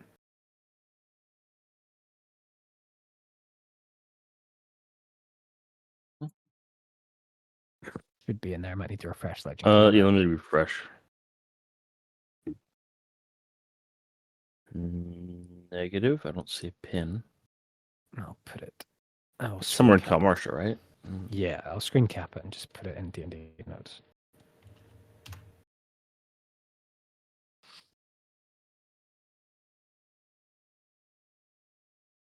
There you go. That's the party's position. Yeah, so I don't think Eliza's gap is going to be a reasonable option. Like heading straight for Split Rock is probably better. I don't know about straight. We might be able to follow the coast along.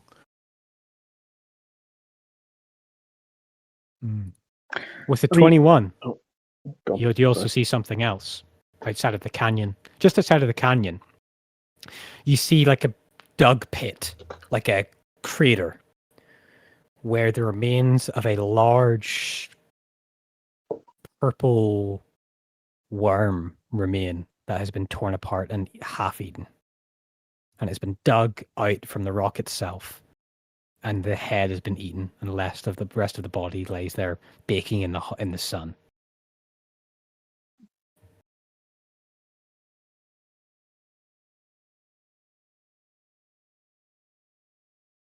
Well, thank God we're so small as to be insignificant.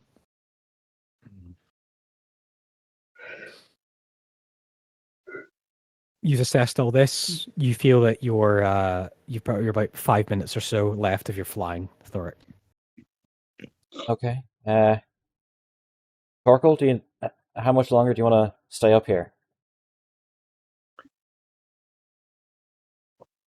I think we can probably head back. Sorry, I was muted there. In I have a rough idea of where we are. in the middle of him talking, I go straight down as fast as I can.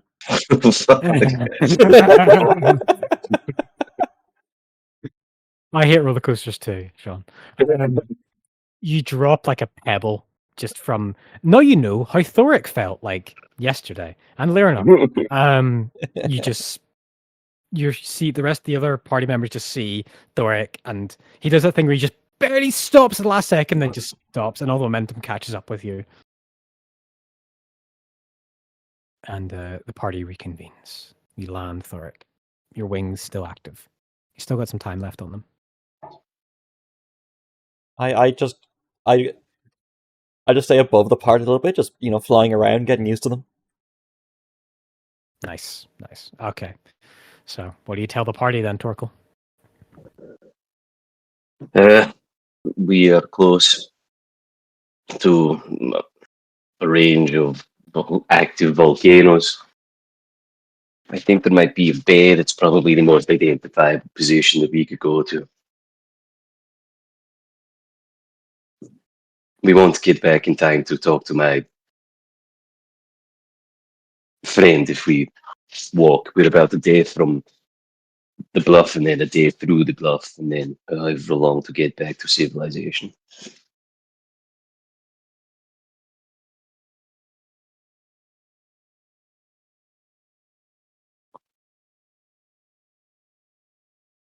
So I still think our best option is to find somewhere that we know is easily identifiable and have someone come and get us. Mm.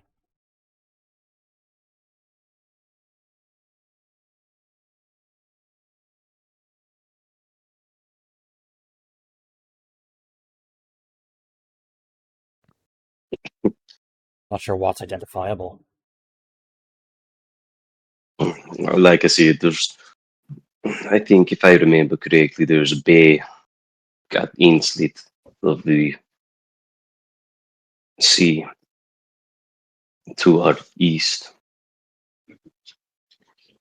Other than that, we select one of the mountains and hope that it doesn't erupt.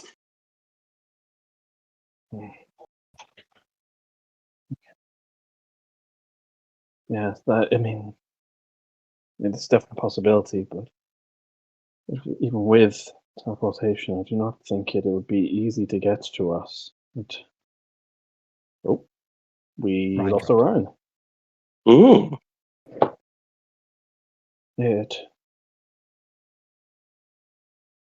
We know the mountain range is traversable, and then it'll take us time, but I don't know how easy it will be for anybody to come and get us.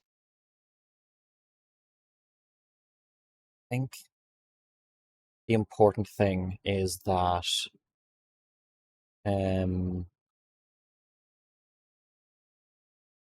understanding that there is no perfect answer here.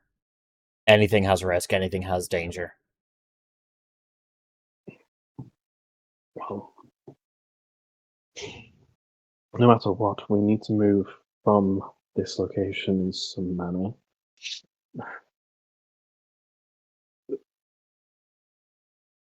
Because we know certain someone.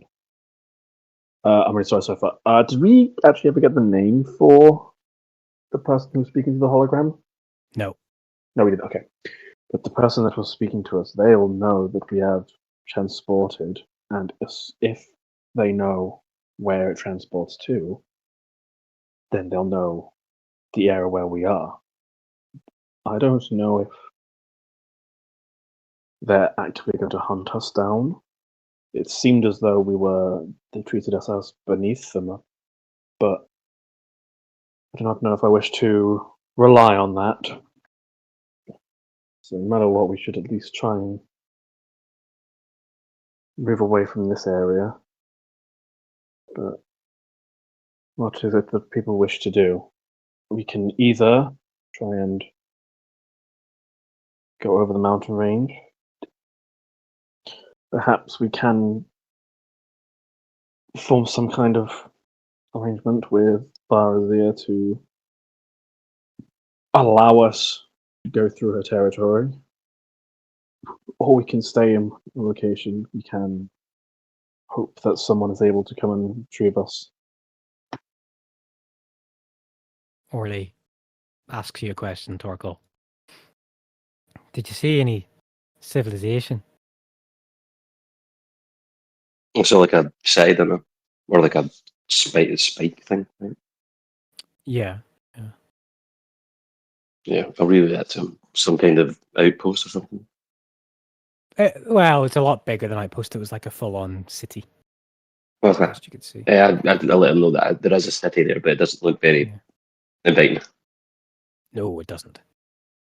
Well, excuse the blasphemy, but they might not have the same rules like we do.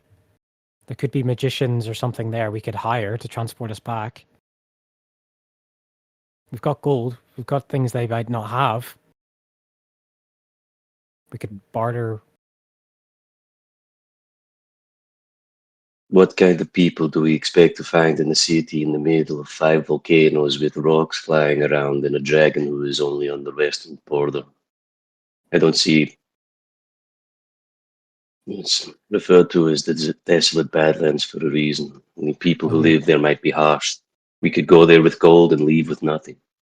I mean, the other thing is that it is also a known location where anyone wants to try and teleport to us.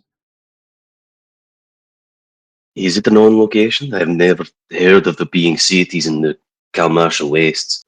It's also a better. It's more easily identifiable and describable than just somewhere in the wastes. Yeah, but we'd be describing just like this mountain. You know, like fly to Everest. We'll be at the top. Okay, we guess this check. Not with advantage. Hold on. Heat. Yep. Nah, sorry, mate. Yep. That's probably on brand. Yeah, you care about like actual, not fucking tribal shit that they just make. You care about actual architecture. I was just saying, really replies. I mean, like, I'm really sorry for fucking us all up and getting us all here, but like, I've clearly upset your plans, Torko, and I'm just thinking of the quickest way to get out of here. Who knows? It would be better for me if I was able to get out of here within the day. And that is why I strongly believe that the easiest way is to have us contact someone. But if it is not possible, we may have to march. And I will just have to accept the consequences. Speaking of Sophia. What? Yeah, go ahead. Go ahead. no, Thor. yeah, you go ahead. Sophia steps forward and contributes. Hendrik, when he... No, she actually wasn't involved in this conversation. Orly was, and Orly would not discuss it in front of Hendrik because he doesn't know. She doesn't know that conversation that Hendrik had with Durham before this all happened, telling him about the Dominator or anything like that. She doesn't know anything like that, so no, she wouldn't say anything. I think she would just go forward and say, well, I pointed out the canyons. I kind of got us stuck down here and attacked. Orly's the best scout we have, and now we have a good sense of direction thanks to Torko and Thoric. We could try and pick a coastline. Maybe there's a ship that could we could pay or fight our way onto and take, and then we could sail around to Split Rock or Breakwater or something. You know, if there's a civilization, these people clearly need stuff. You know, look at this place. It's barren. You know, if they want expensive things, they would need to get it in some way, and that'd probably be easiest by ship. What makes Breakwater so rich? It imports nearly everything that's high fashion and needed in the capital, from what I've read anyway.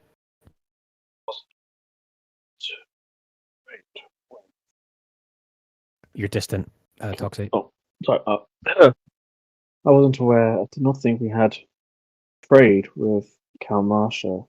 I thought, is it not more of a oppositionary roles we take? I do not know if Salt Rock or Breakwater or anything would just accept a ship coming from here.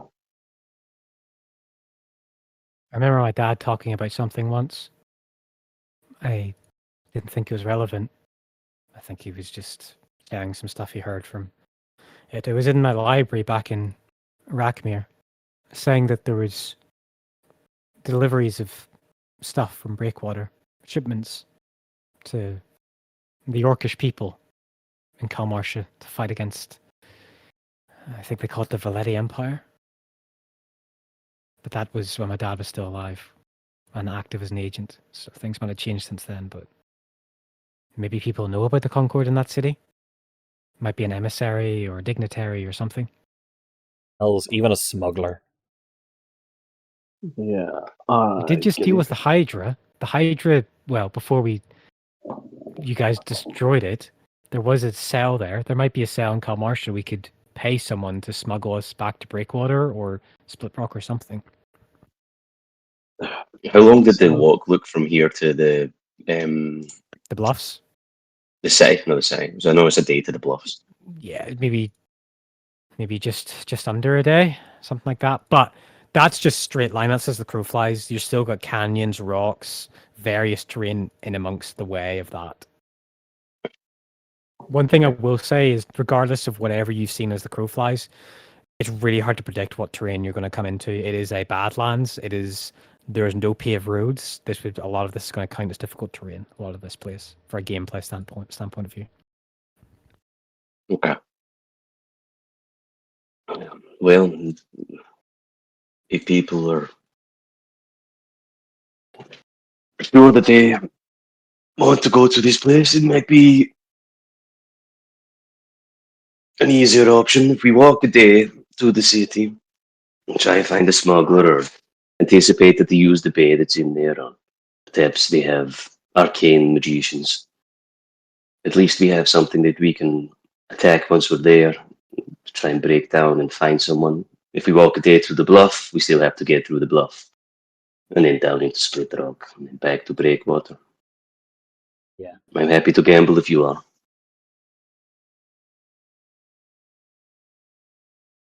Nods from Orly and Sophia. I think going to closest thing to civilization might be our best bet.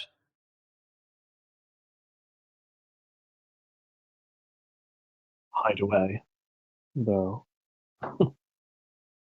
and stay out of immediate view of things that want us dead.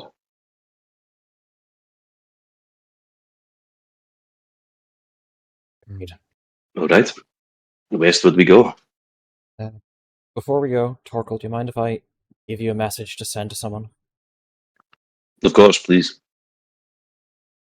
You a long time ago, you met him.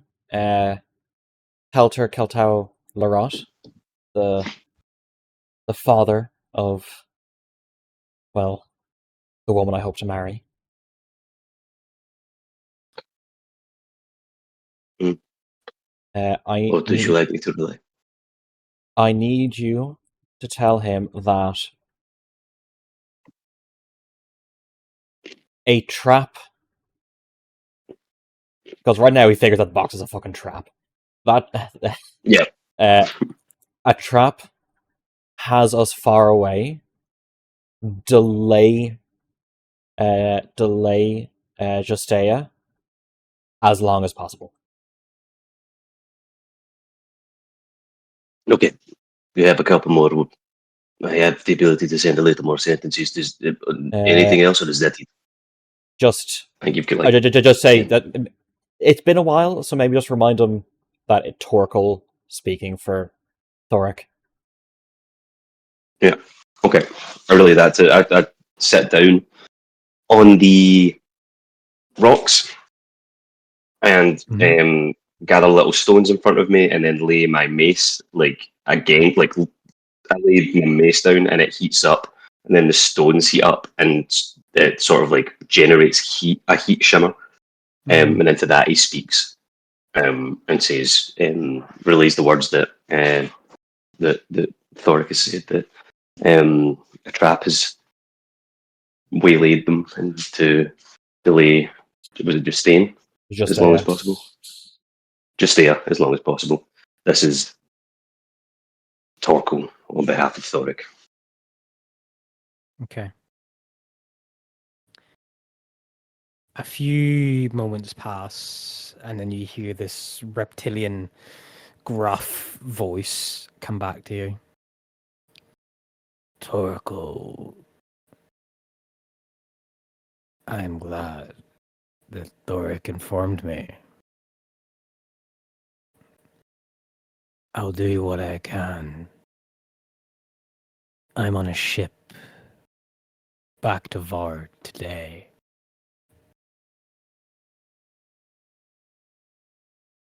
I hope you resolve whatever your father's caught into. I respect your family's name and their business with mine. Thank you.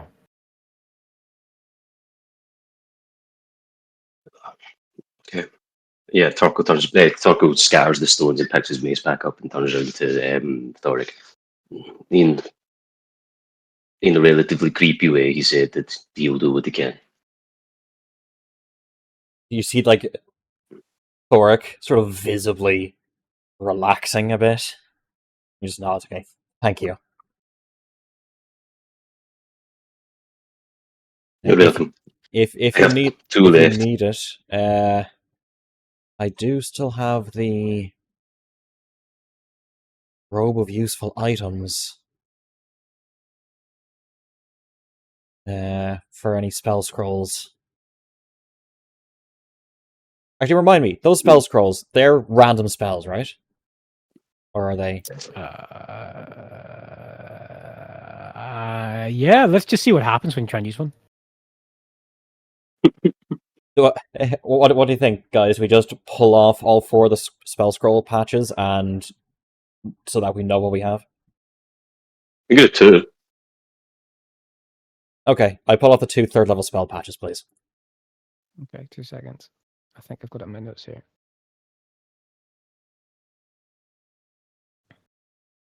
I've tier.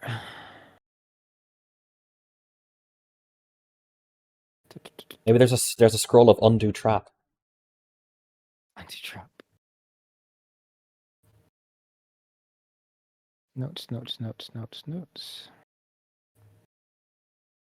Yeah. You have pulled off the scroll of solve all my problems. Yeah, just give me 1 second here, guys. Just trying to find it. I did write this down somewhere. I know that much. Scroll of simplify instructions.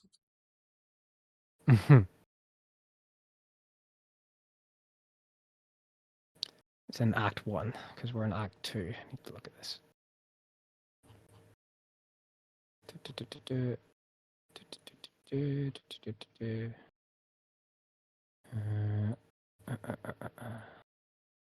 Give me 1 second. Because they would be... Sorry. Right. Sorry.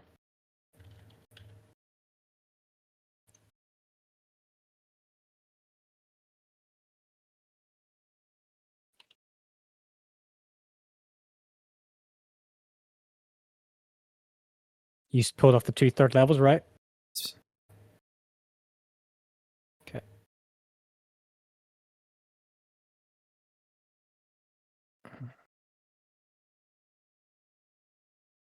Oh, what the fuck am I doing? I have this right in front of me. Fucking idiot. I don't need the internet. I've got it. Man, you know, I've got it in front of me.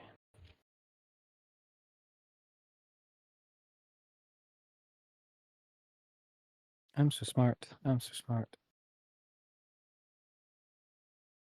Just transporting my players halfway across the world. And then they ask about fucking spell scrolls in a robe. Two mutually exclusive things. It's fine. Yeah. Okay. You have a spell scroll of blink,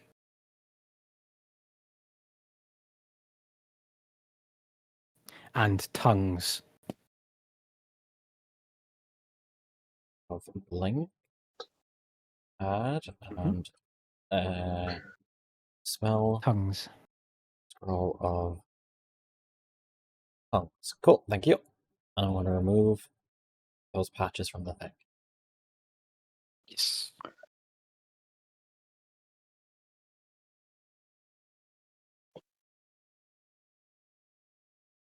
Oh, I need to look up what those spells do. So Tongues is the like comprehend languages one, right? yeah, basically, it's tongues is someone that. will understand every spoken language and can be understood by anyone that speaks a spoken language. I think. Yeah. So you can't use it to like talk to animals, for example, but any like I'm gonna say human language, but it doesn't really work in Because this world. any creature that understands at least one language can understand you, so long as they can hear or see you, because you can sign. Yeah. Awesome, thank you. I don't know what blank is. Blink is go to the ethereal plane for a minute. Oh. Okay. Let's if everybody's agreed, we should start marching towards that side. Torko's antsy to get moving so that we can try and at least try to get back in time. Okay. All right. I'll make a survival check for Orly to navigate that way to get out of the Yeah. canyons. 18. Okay. Not bad, Ollie. Well done. Not bad, Orly. All right. You see a better route, in fact, than what Sophia led you guys into these canyons. You find a route almost like that of the canyons, get worse as you go west and get easier and more traversable, exiting out of these like kind of red Martian canyons back towards this gap between two mountains in between you. And as you walk through them, you see that there is long stretches of dark sand mixed with this kind of whiteness, this yellowish. It gives almost like this leopard pattern across some of the landscape of the desert before you. And you can see various rocky boulder fields, clouds, the rain, the strange fizzing rain is not upon you as of yet. But it always seems not too distant and far away. You walk past the crater not long after you leave the canyon itself of where this bird, burrowed into the earth and dug about 10 or so meters, around a good couple dozens of feet into the earth and ripped apart and ripped out a purple worm out of its den or sleeping hole, whatever it may be, and devoured its skull. Its deflated, yellow, strangely bony, protruding body lays with very little scavengers on it, in fact. There's not many flies. There's not many of anything around, bar the body. Which, for the nature inclined, which would be Orly, probably says there's not a lot of water around here, even for insects or vegetation. And you haven't seen a single tree or bush since you got here. Not even in canyons. Not this large vista. And because of the elevating and de-elevating grounds before you, you lose sight of the spines of this strange city in the distance and you start to walk. And before you, about maybe 400 or 500 feet away, you can see a strange structure, like a stone slab remnant of a connected building with like a courtyard, a small courtyard in the middle of this desert. What do you do?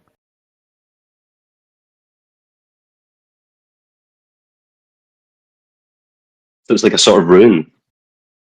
A ruin, yeah. It, that the stonework and stuff like that looks like it's worked stone. Yeah. Of like yeah. to Torkel unknown in terms of this isn't a stone he's ever like I'm assuming that No, the stuff it's out here is strange. It's it's clearly crude, but Hmm. you've not seen that kind of architecture style before, no. oh, he wants to go and look at it so bad. What level of ruin is this? Are we talking? Is it like completely? First level. No, There's okay, no like- roof. Yeah.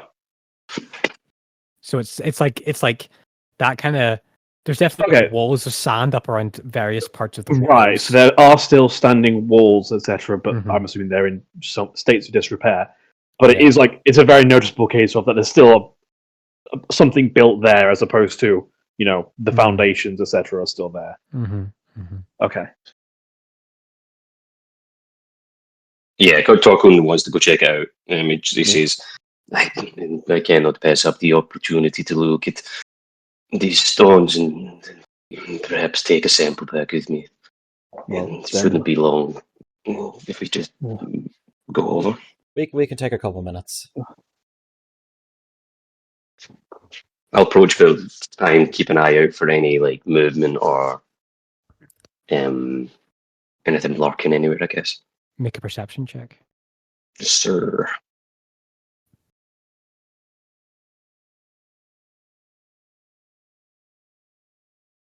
Yeah. Motherfucker. The dusty grey, yellowish sand changes from that kind of blackness. As you seem to be more like out of whatever the regular wind pattern is around the volcano. You're about a couple miles. You're only walking about an hour now, if that, to find this. And as you walk, do you go kind of straight towards like the town center kind of thing? So there's like a left hand side. There's like a western ruin, and then there's the courtyard, and there's the eastern bit. Is the They're very courtyard just an close open rectangular or square space, or is it a paved courtyard? I will show you. We are going to get into combat and die. It's fine. What's the worst that could happen? If these characters die, then our time-sensitive missions are replaced. Yeah, he's got a solid point. He does have a point. Why deal with consequences when you can simply die? Mm. Yeah, approach the courtyard here. Mm-hmm. Okay. Actually, I approach like this ball. Yeah. It's gonna- part of a pillar. It's an old pillar. Yeah, I approach the pillar so I can inspect the rock. I'm going to stick with Torkel. Mm. Okay. And I'm also going to stick a little bit back, trying to sort of more keep an eye on the surroundings. Okay. All right. Hendrik kind of leans against this wall, and Sophia goes and leans against this one, like getting a bit of distance. And Orly is going to make a perception check as well. Torkel, what do you do to this stone?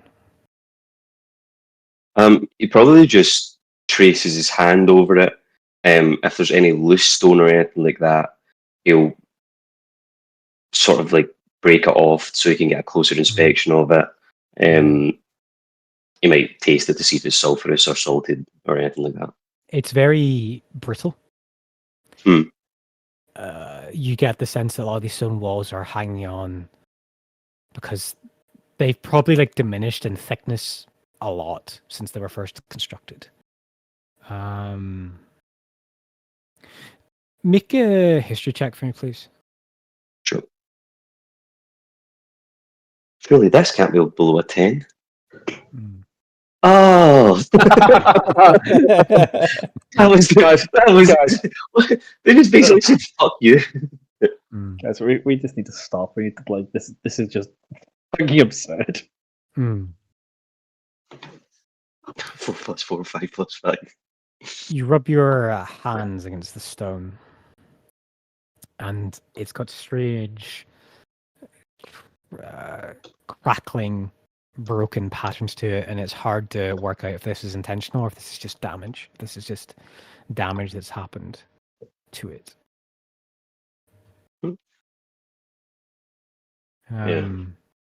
Can you roll me? Actually, no, never mind. I don't even Okay. think this is. Hey, Torkel, what are you thinking right now? What am I thinking right now? He's probably thinking. He's probably really focused on this stone. He's probably thinking, I wonder why such a large estate was made of such stone that would go brittle like this. Mm. Even if it was. Well, and then he's thinking, it's either incredibly old or they weren't very smart. Mm. Mm. Okay. Thork, what are you thinking about right now? I mean, I'm fine indulging Torkel's curiosity about this place, but right now the main two things in mind are watching out for danger and getting on with the march. Leonard, what are you thinking about right now? Trying to figure out the best way to get everyone back alive. Like just running through all of the options and going, I don't know what to do. So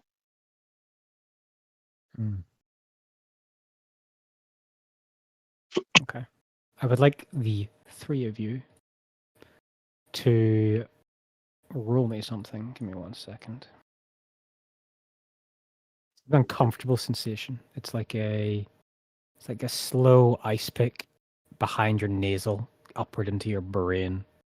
I need you all to give me a wisdom saving throw, please. My He's picking mind up brain with. carapace, I think, gives me advantage. You have advantage. Yeah, you have advantage. Yeah. Yeah. A wisdom fuck saving throw. me. That's a Oh, failure for Leonard, them. why are you so far away? Not 20. It's a success for.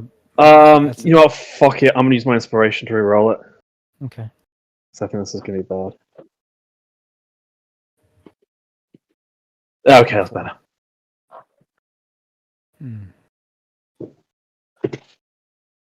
You all feel a stinging sensation all in your brain. As Torkel, a droplet of blood falls out of your nose. Thoric, you feel your eyes like lose focus for a second, and Laranok, you you hear a child cry in a distant memory. And what do you do? How do you react to this? Back up. Okay.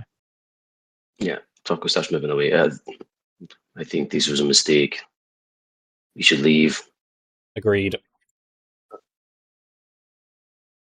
What kind of thing could cause this? Something that we don't want to tussle with just now. We are in a foreign land. Let's go. Okay, very We can- well.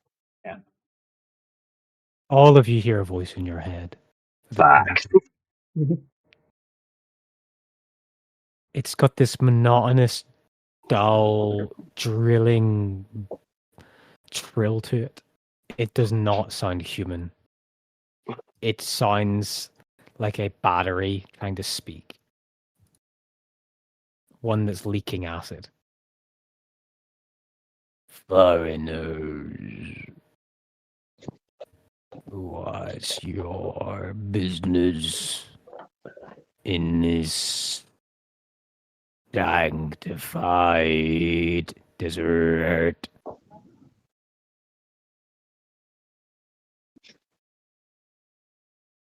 We got lost.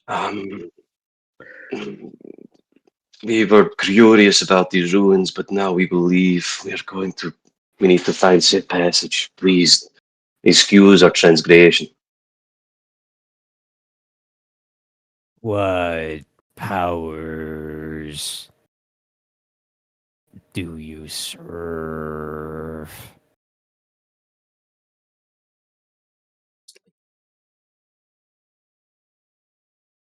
Do you What's the king or queen?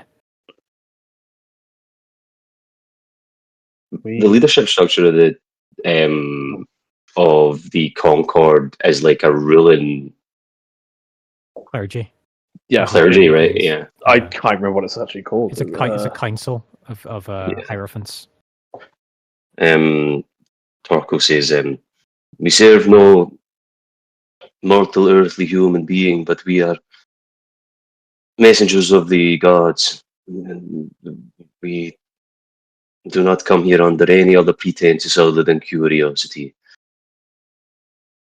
We do not wish to tangle with anything here. We must leave. Make a persuasion check.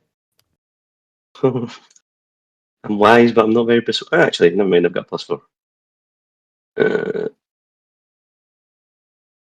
90. Our people, this land sustains us. There are foreigners here, different from you, who are easy pickings. They do not understand the rules of this place.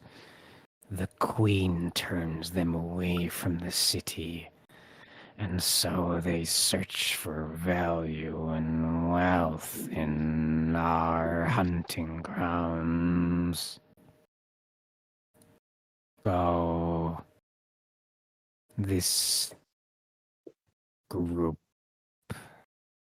we will not harm.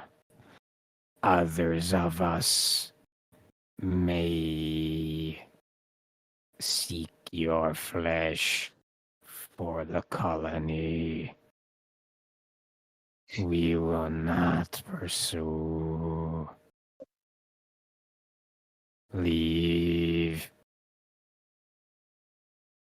Torko literally grabs Thoric's like greave, like his shin starts pulling. As Yep, we go. we're going. Move, We're going. everybody, let's go. We are grateful for this kindness. We will not linger here any longer. I'm glad we could find a peaceful accord. In silence. Cool. This dull language, this droning leaves all your minds. They said flesh for the colony.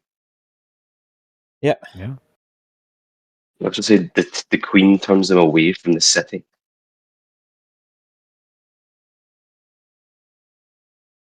Okay. Torko, yeah, we start marching. When Torko gets clear of whatever area that was, he says to the party, no more distractions. I made a mistake. We continue to the city until we're there. We do not stop. Agreed. Let's go. Okay. Yeah, we start marching. However, it's told us something that there was others different and Yes, other people, but that is I'm interesting. glad it did not come. I'm glad it did not come to arms. We should be wary as well. They refer to a colony. There must And be that- some other beings around here.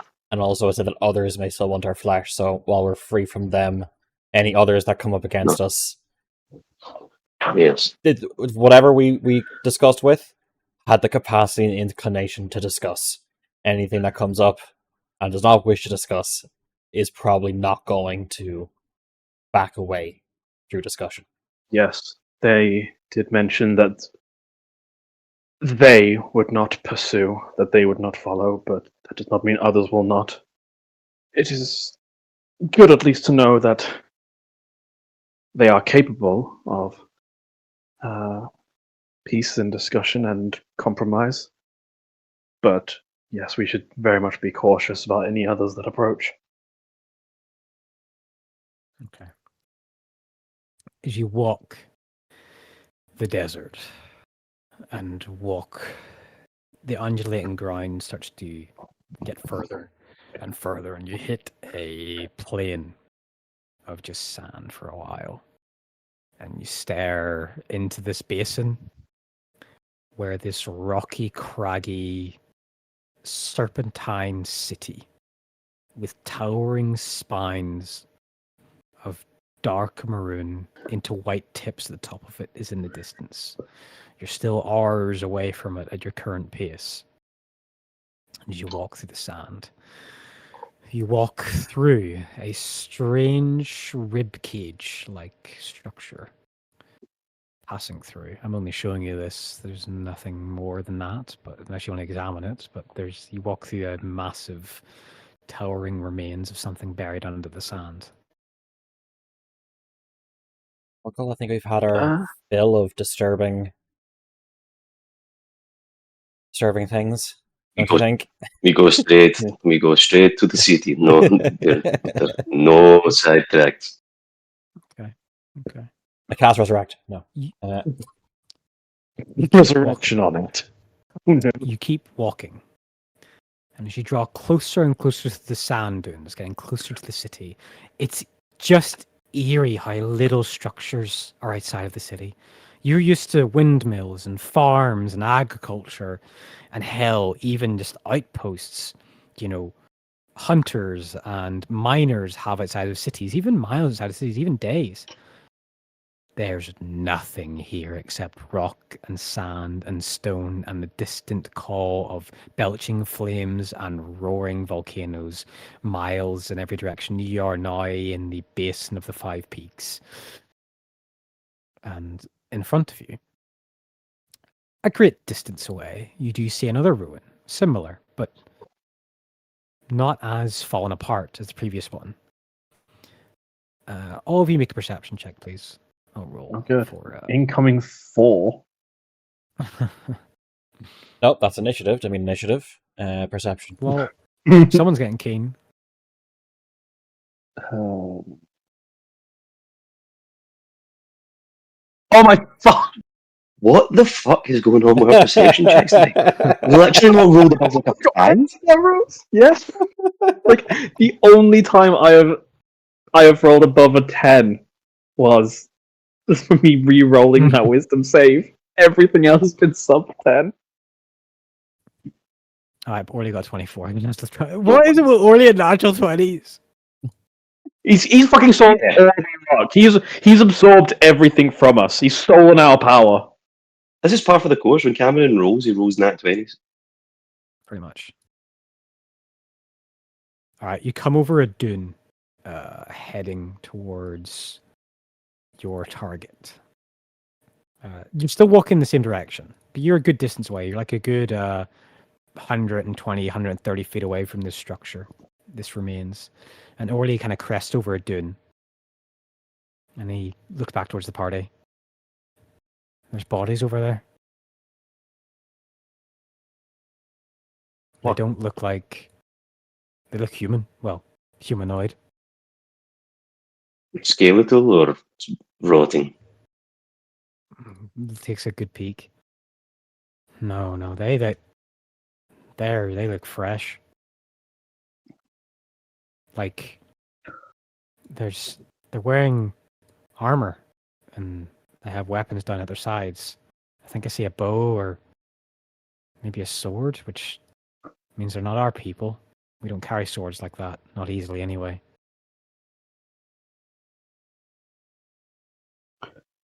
No, All this spells to me is danger, that we may come across some of those individuals who kindly let us go before. How many bodies can we get around it? I can see 4 on the outside, on the southern side of the ruin, and then maybe another one on the north side, so 5. But the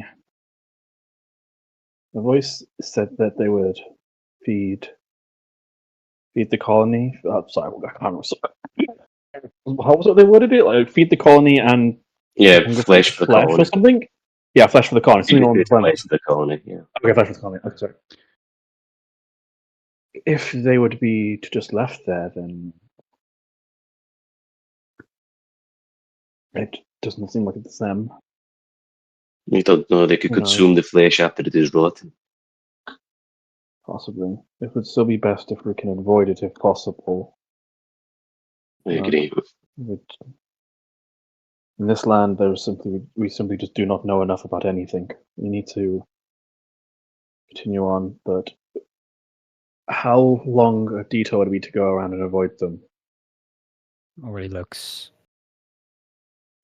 The sand looks really deep to the west of the ruin, and east of it looks really rocky.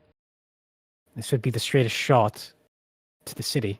It maybe cost us a bit more time to go around to really avoid it. Do you think we would still make the city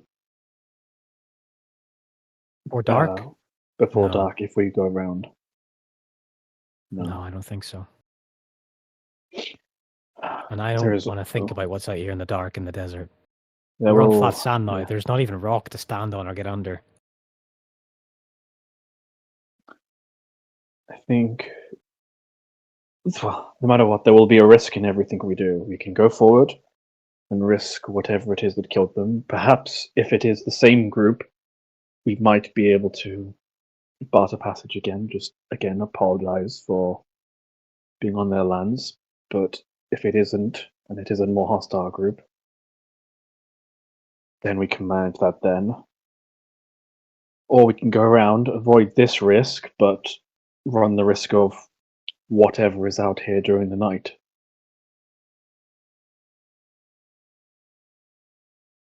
I think that the unknown risk of tangling with something during the night when visibility is low is a higher probability of going wrong than just merely progressing through this area. At least we know that it is dangerous here and we might not be taken by surprise. And everybody be on their guard. Agreed. You said that they had their weapons drawn.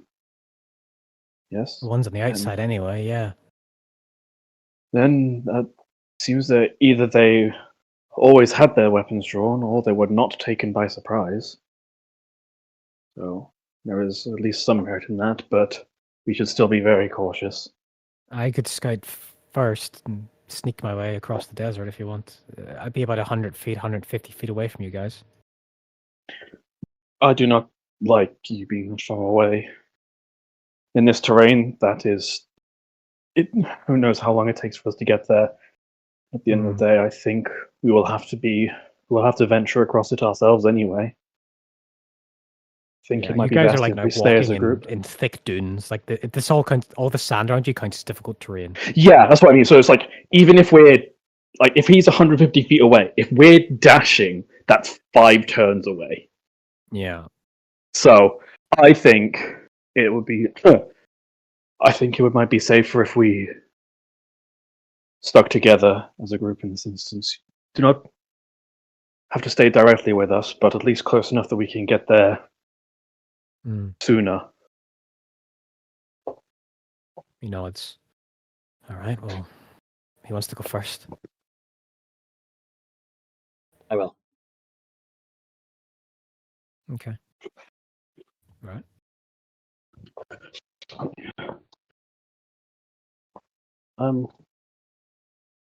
Lornock's happy to go wherever. Like, Okay. I go You can second order- behind You can, Thorek. you can order yourselves. cool. Great. We're going north, yeah. Yeah, northwest. Yeah. Okay. Right. Northwest. Oh god.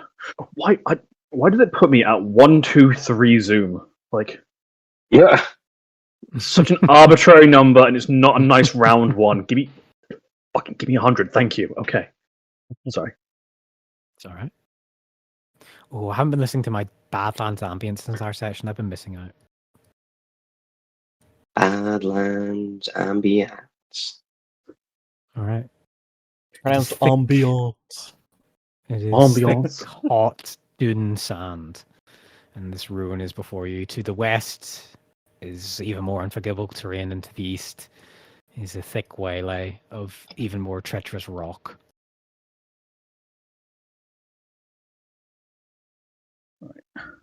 Okay.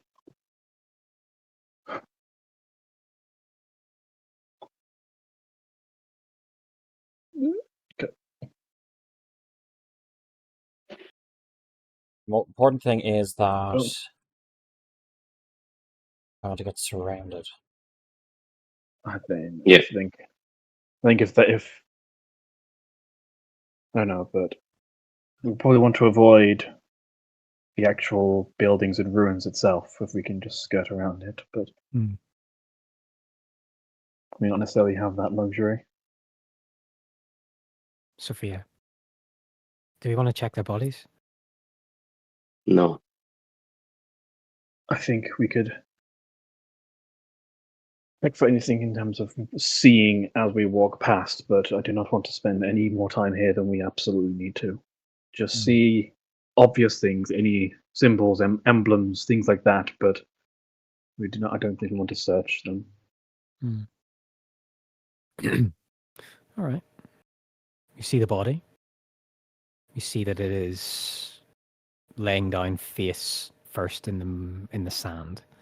It has its hand on a longbow and its right hand on a longbow and its left hand on an arrow, and it's just slumped over.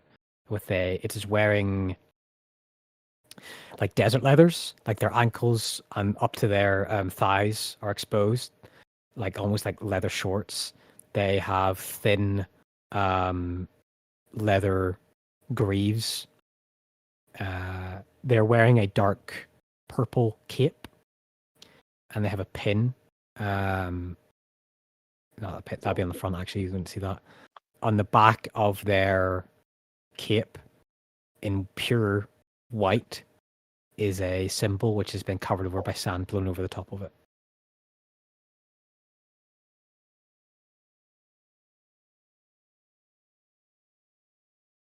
Curious as I am, I'm hesitant to touch them. Yeah. Thorko places a hand on your back. Be circumvent the bodies. Don't disturb them. They could be bait. As we're Dead walking sleep, I past, suppose. Yeah. sorry, as we're walking past, can we see like any like wounds and the like, or Make a medicine check or a perception check. cool? Obviously the same, but I've been doing trash with perception, so let's gamble on medicine. Fucking. Oh! With the I mean, that is unfortunately that is still a high roll. That's a 6. with the 6, with the 10, you see that from your angle, you see that actually their helmet is like a good couple paces away, and just at the edges, you can see that there's a crater in the left-hand side of where their ear and their jaw would be, and you don't see anything inside. The head is hollow. Brethren, Right. Okay. And there's blood. There's dried, thick goblets of blood around where the skull is, falling in the sand, but that's what you see. Whatever did this, it seems they took the head. We should leave here as soon as we can.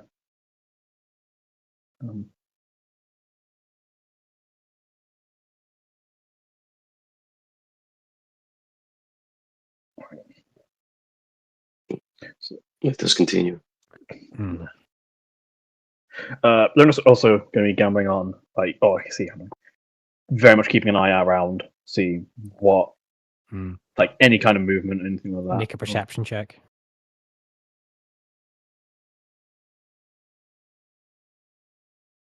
Oh my god, guys! Guys, it's like a bit of sex! Woo! Woo! Get the fucking champagne!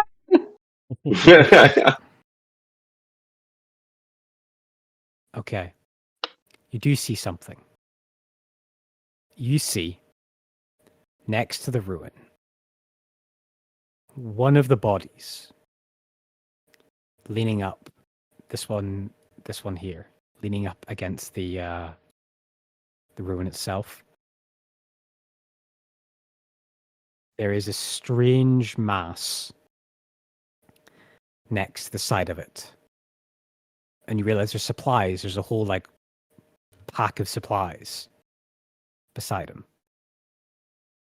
And very badly, very hurriedly, very panicked, there seems to be some survivor, which is peeking out from a burlap string of cloak, watching you guys.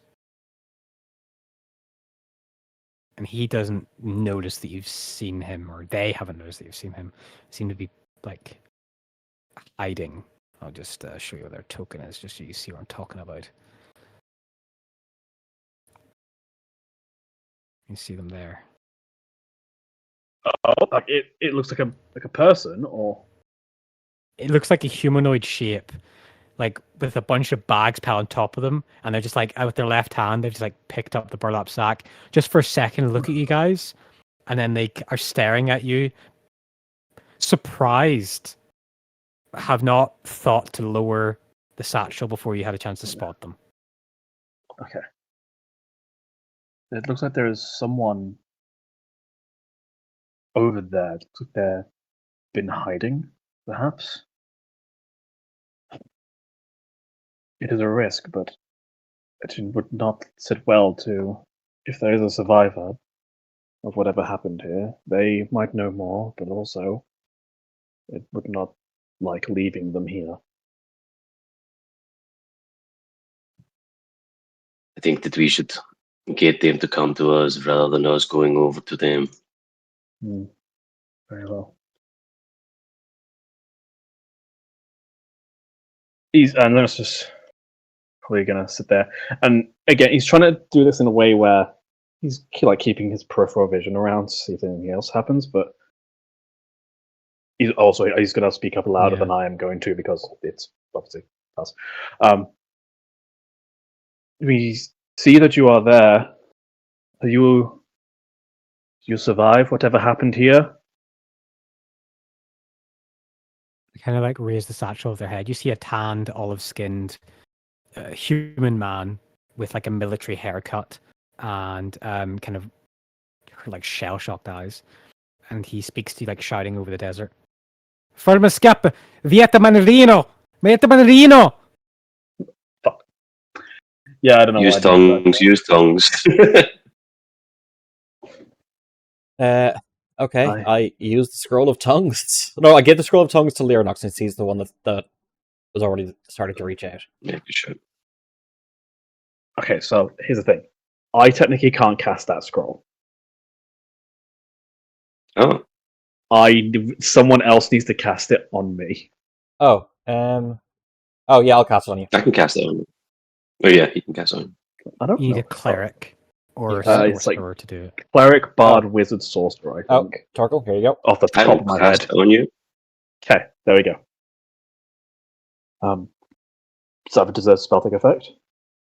Spell takes immediate effect, and you hear that Fermascapa, and you hear, "Stop! Run away! They'll eat you! They'll eat you like my friends! Run away! Save yourself!" We will listen to the man. Yeah. Man, he's telling us to stay away, but I do not wish to just leave them here. See if you can come to us. We will escape. We will get everyone away. Everyone that can. Shuffles about the bags a little bit more. Are you mercenary reinforcements? Are you here to help the scouting? Are you here to rescue us? Not exactly. We were brought here quite unexpectedly, but we are happy to provide some assistance to someone in danger. Snaps up. He looks weathered. He's not got his cloak on. He's got a dagger in one hand, like drawn, and a hand crossbow, like hanging off a belt loop on his left-hand side. How do you know this language? Mm. I'm not personally familiar with the language, but my friends assisted me with translation. It allows us to be understood. We were told none of the savages in these lands know our great tongue. This is momentous. If it weren't such shit circumstances, my squad are all dead. We should leave. Yes, come with us. We shall get away from this place. One moment, I need to fetch the maps. We're going to keep keeping an eye on him and B trying to best is keep us eye on everything else because it's Sure, make a perception check. okay. Oh, rolling hot. 17. The sand is moving. Well, where? Left, right, to your sides. As in And- immediately to our sides, or No, still a distance away. he's gonna pretty much tap Thoric and I guess Torkel as well, and more or less point out where the movements are, Mm-hmm. and just It's like sort of little, like if you imagine like little sand beetles crawling through sand, like very softly displacing sand. That's what it looks like. oh. You just call out, I believe you may wish to hurry.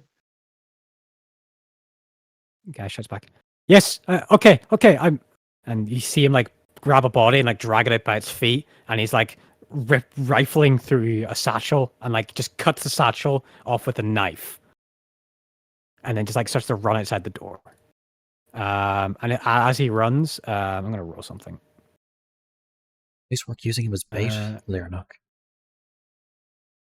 That's not at all what he's doing. That's what I'm trying to get. As he runs, you see a figure behind the ruin rise up and float behind it, like levitate up behind the ruin. And as your eye line up meets it, he doesn't see what you're looking at before something happens. You watch as this strange insectoid cyan colored carapace mantis like monstrosity lifts its hand, and the guy head turns around and looks at the creature, and his head just explodes and pops. And we all need to roll initiative. Son of a bitch. God damn it. There was a survivor and I failed. This is exactly what we were trying to avoid. It was, but I can't even survive. I can't even survive. And fuck yeah, that. No, you did the right thing. Right thing for the character. It might get us all killed. Yeah. Well, okay then. As a whole bunch of creatures all stand up, mantis-like, from the sand. And we're going to go ahead and take a break here. Oh, thank God. Okay, because Okay. I can go get food. Set 15 minute break. One. Okay, rushing in. Sophia is going to move 20 feet here. And she is going to throw. She is going to throw a blinding flash at these guys over here. Actually, no, she can't. What's her? Can she dash? She is not a rogue. She is a monk, which means she's faster. She should actually have 40 feet, so she could move 20. So yeah, she was here. Oh, sorry. She moved 20 there. Her action is to throw a... She's going to hold her action to throw a flashbang grenade at the closest enemy which comes within range of 30 feet of her. That's her turn. These strange mantis warriors rise up from the desert. They have this strange clicking, clacking, chitinous movement noises when they march, and they are tall. They are like 9 feet tall, strangely stretched out mantis people. They have 4 arms. On the top of their arms, they are holding a spear, and the bottom 2 arms, they're holding strange stone-like implements, like throwing hatchets.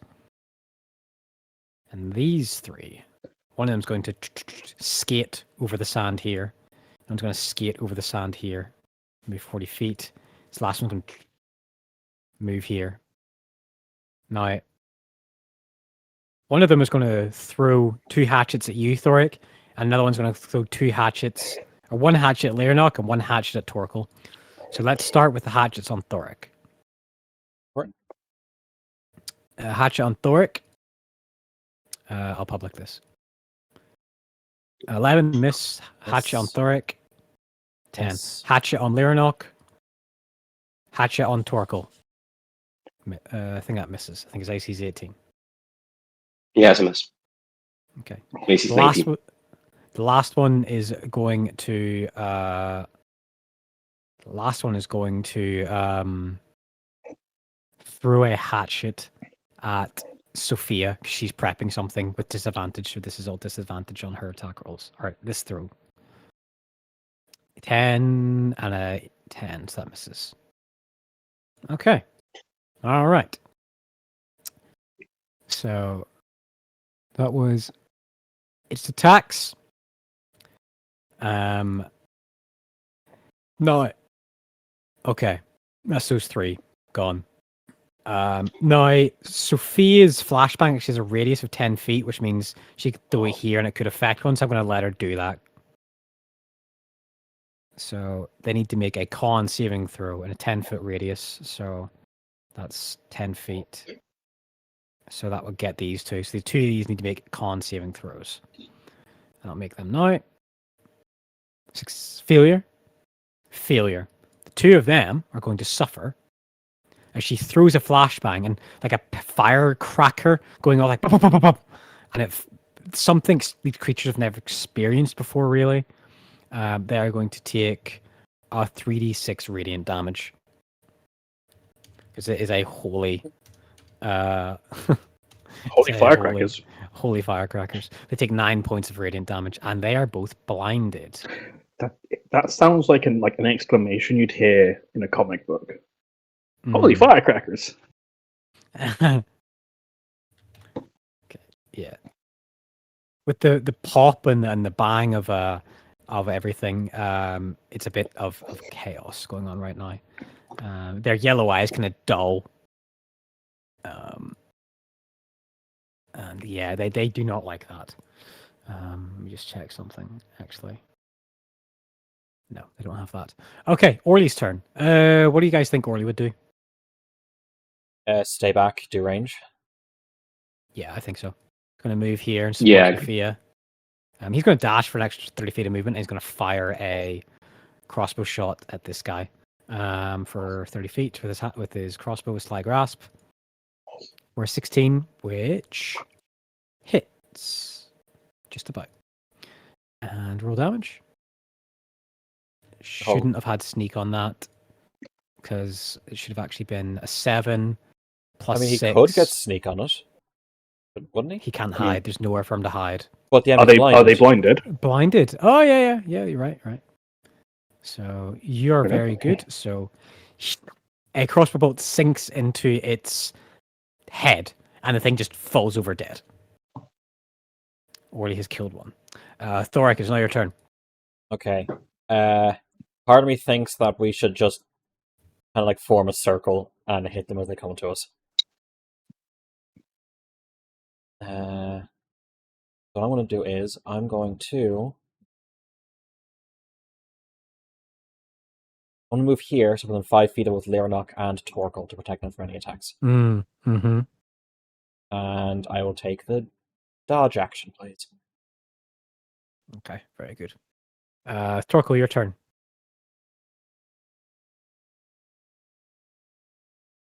All right. Let's see. This one's dead, right? That one here is dead, yes.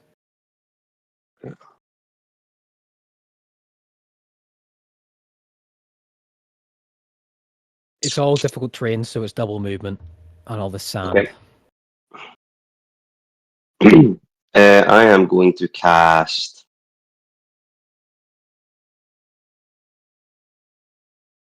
bonus action cast spiritual weapon Hmm. at second level. I think I work out how was the proximity for casting that. 60 feet? Is it for spiritual Yeah, weapon? 60 feet, I think it is. So Okay, so where do you want? What does it manifest as? This weapon? up here, as a large fly swatter. Actually, yeah, I'll put it here. Okay, cool. I'll just grab a weapon for you. And does a 19 hit that guy? 19 definitely hits that. Cool. So damage is 5 force damage. So it's there. Which Which one was it? Was it this one here? Yeah, so no, this guy here. So on this guy Okay, here, correct. but on this square here, Gotcha. if that's Alright, cool. possible. Yeah, whack.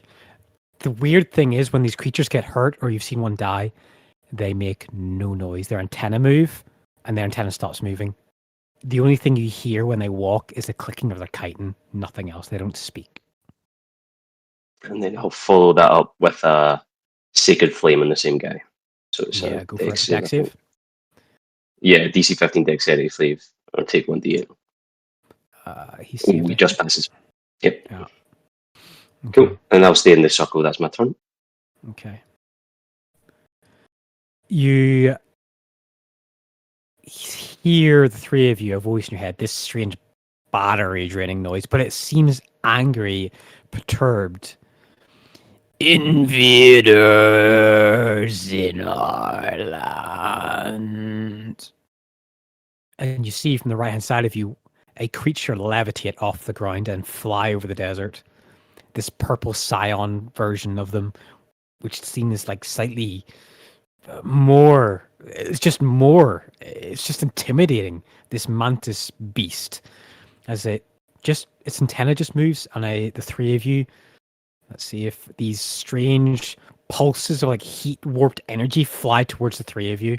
So it's going to be one. Actually, be one on Lyranok, one on Torkel, and one on Thoric. Okay. Yeah, because you're all within range. So first one on Lyranok for a psionic lance. Oh, that's a 19. Does that hit your armor class? Oh, also I was Lyric. muted. No, it does not. Okay. Thoric, 11, and Torkel, 13. Miss. Boom, boom, boom, boom. These three, they just land short. Your magical shield that Torkel has with his divine power, he just turns the corner of the shield and it like bounces off a spectral field which he summons to defend the three of you. And that's its turn. Hendrik. That creature's 20 feet above. And then these ones are within 20 feet of each other. I think. Me thinky. Oh no, I need to go map. Or GM layer. Yeah, me thinky that this. Yeah, if Hendrik fireballs, he can get all four of these guys here. So I think that's what he'd do for the most value. Yeah, that makes sense. Yeah. Fireball! He just swings his hand, undershoots it, and just detonates a fireball in the desert. So he's going to do that. For a 30! That's a solid fireball. Nice. Yeah, Let me just- that's pretty good. I mean, I think you can technically write and re-roll some of those, but I don't think he needs to. No, I don't think he needs to. I can't actually even see Right. what the dice is. Oh no, I see it now. You got to like hover over 30. It is not easy, but Yeah, okay. All right, cool. So he's going to slightly back up 10 feet against basically the edge of the desert. So that is dexterity saving throw. His DC is 16, I think. DC 16. All right, so for all four of them, for the ones on the ground, the Marauders, dex saves. Fail. The three of them all take 30 damage. They are Nice. very, very much crisped. Does anybody like eating crisp bug? Because you're gonna get it pretty fucking soon if he keeps throwing those. Food is food. I mean, I think that might be charred beyond food. The Scion also takes 30 points of damage. Oofed, he did not like that. Okay, that is Hendrik's turn. The next Tricreen, the next mantis-like people from the top, You son of a bitch, I was right. they are going to dash 80 feet to here. No, sorry, they are going to dash and they're going to bonus action and they get an extra 15 feet of movement. So they do a jumping leap. And one of them is going to leap here. And another one is going to leap here. And another is going to leap there. So one of them gets within melee range. They basically run and like leap through the air. Very poor decisions by these creatures. Yeah, they don't know what they're getting into. The creature which just floated above the above this and popped that guy's head is going to lift, and you see it, this strange warping of heat haze and of like greenish energy, and a cloud form around its temple as it fires out. And I need this. Hold on, let me just. I think I'll need the exact same template because I think this is 20 foot again as well. Oh, yeah, that's gonna suck for all of you. I need the three of you who's currently here to make me an intelligence saving throw, please. Fuck. I still think I get advantage. Double check. You do, I think, for the carapace, yeah. Oh, okay. A natural one, because of course. Hey, a 4. Sophia saves. What's Hendrik get? Hendrik saves with a 18. He shouldn't have been on advantage. A fail for Thoric. Yep. A fail for Torkel and a fail for Lyranok. Okay. I don't suppose an 11 would make a difference here, would it? No. Nope, cool. No. It actually would be a 10 anyway, so. What happens is this bulb which he fires out lands in the desert, then like a small flare just pulses out, and then you're like, oh god, explosion, fireball. No, it's just a pulse of energy, and it sends you to the worst memory you've ever experienced in your life. The thing that you bury deep down, the thing that you hate, the thing that you never ever want to dream of when you're trying to get back to sleep in the middle of the night. And all of you are going to take psychic damage as he casts Synaptic Static. Oh shit, that's a bad spell! I can't intercept that, I'm afraid. All of you take 26 points of psychic damage. Right. Oh no. And for Torkel, Lyranok, and Thoric, you have muddled thoughts. Your wherewithal, your cognitive reasoning is heavily diminished. For the next minute, until you make a save, you must subtract a 1d6 from all your attack rolls and ability checks. Mm-hmm. As well as any constitution saving throws to maintain concentration. It's fucking mean. That spell is horrific. Yep. It's like 4th level, isn't it? 4th, Fifth. 5th? Okay, 5th, yeah. It is fairly reasonable, actually. You make at the end of your turns, you remake the intelligence saving throw to not have this suck anymore. Okay. You need to make a constitution saving throw for spiritual weapon, right? Yes, you would do for the 26 points damage, which should go to 13, DC 13. Yeah. Let me And just then check. you Okay. Yeah.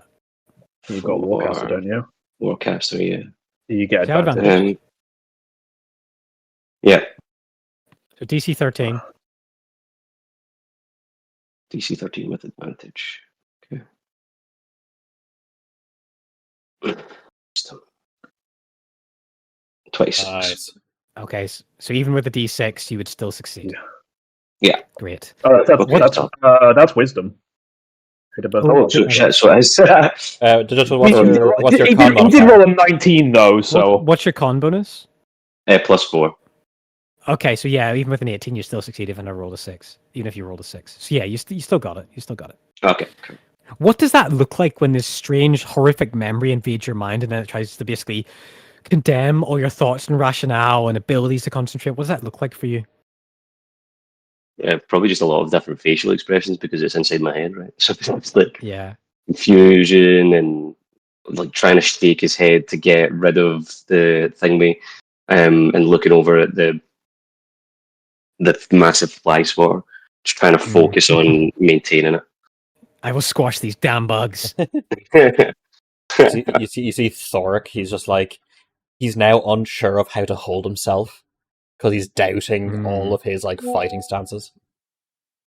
The next strange marauders from the desert that are all very low hit points now that are crispy and like still smoldering, they're going to move up a bit more and they're just going to start to artillery throw. Like they're throwing basically like bones and fletched stone to handles like in the air, like artillery. They're throwing them in the air hoping they land on top of you. So all these attacks are with disadvantage. So there's going to be 3 attacks on Hendrik and 3 attacks on Sophia, all with disadvantage. Incoming double crit. What does... I don't... Ryan's armor class is 12. That's his own fault if he's not going to fix that. Okay. I'm pretty sure it should be higher with the armor he's got, but anyway. That's what is in his character sheet. I thought he didn't have any armor. Oh, he was I very gave him squishy. armor. He still hasn't moved to do his new character sheet. Okay. Disadvantage. Sophia, 3 attacks. 1, 2, 3. 3 attacks for Hendrik. 1, 23. 2, 3. Okay, one so the hit. 23 hits for 8. Oof. That's Oh, actually he's a dead. big hit for him. He's Yeah, he's a wizard. Yeah. That's max. That's Just max like- damage from they that just- down. They just throw these strange hatchet bones and pieces of stone, and one of them gets buried in his foot. Like it literally just lands at the corner of his foot and like goes right through a toe. He does the Ace Ventura thing. Just Pretty much. We just need to get it a second time, and then we can actually do Ace Ventura. Yeah. Leonog, your turn.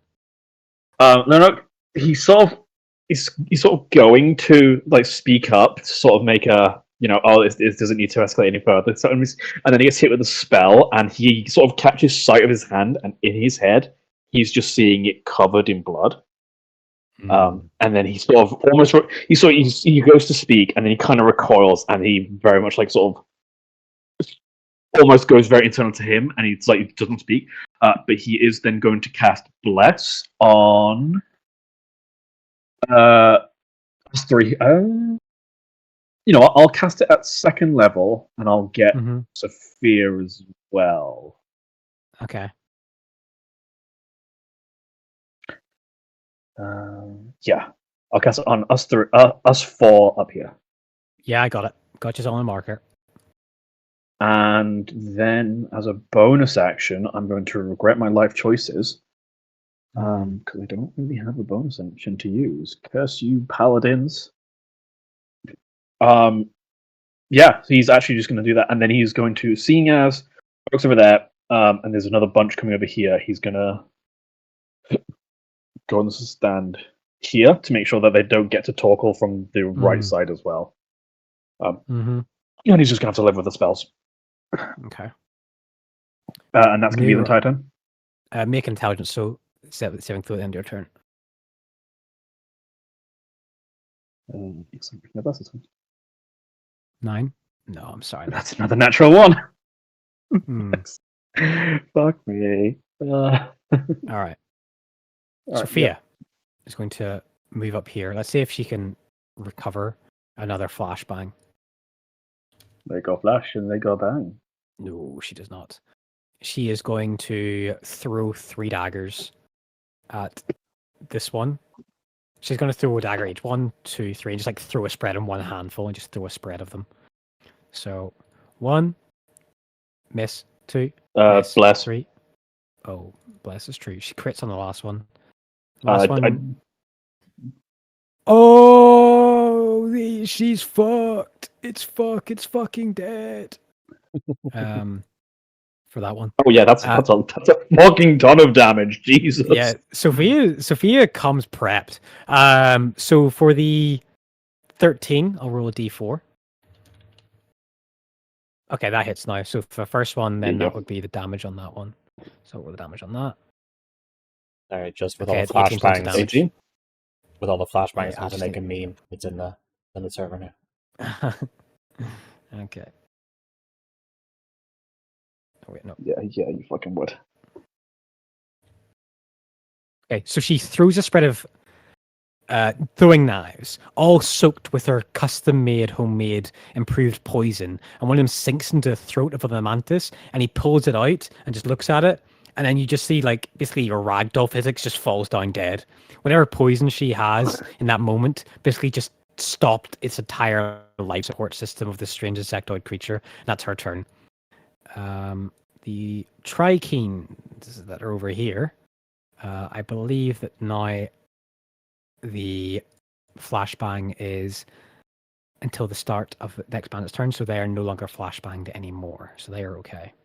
Well, one of them's okay, the other one's dead.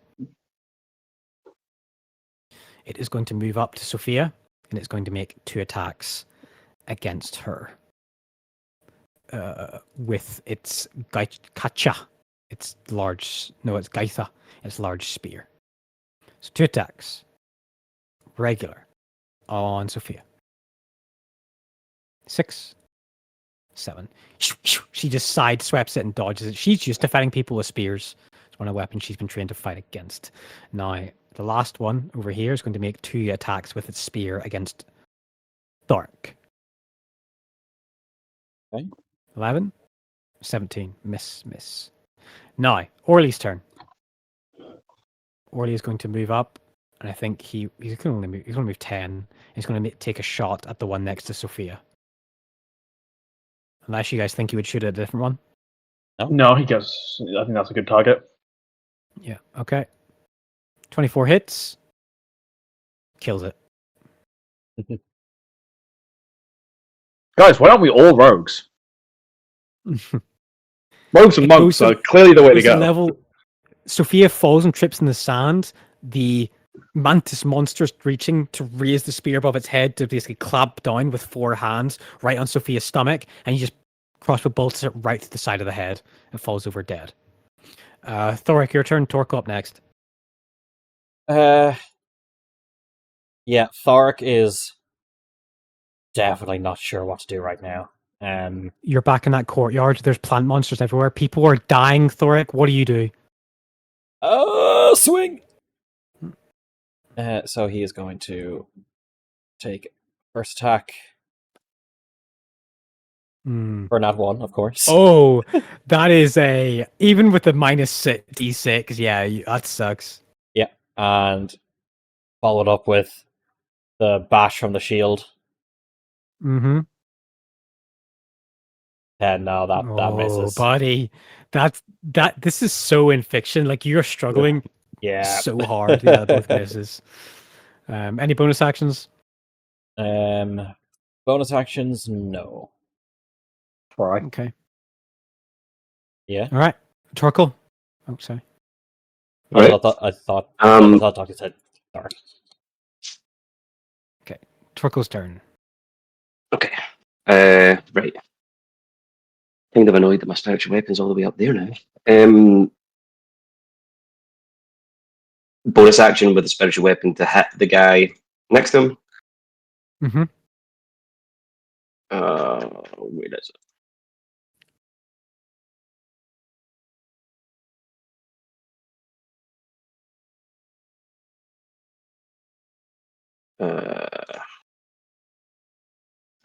I shouldn't have 25. advantage. 19. 19. 19 definitely hits for damage. Take advantage. For 5 damage. Nice. That hurts. Hurts it. I'm going to back up this way. And then now activating the spiritual weapon doesn't cast as counting a spell again, right? Correct. Cool. So I have my actual spells. I don't really have anything. I just realized these three up here haven't actually moved, but that's fine. I will. That's fine. They just would have. They're staying there to stand guard.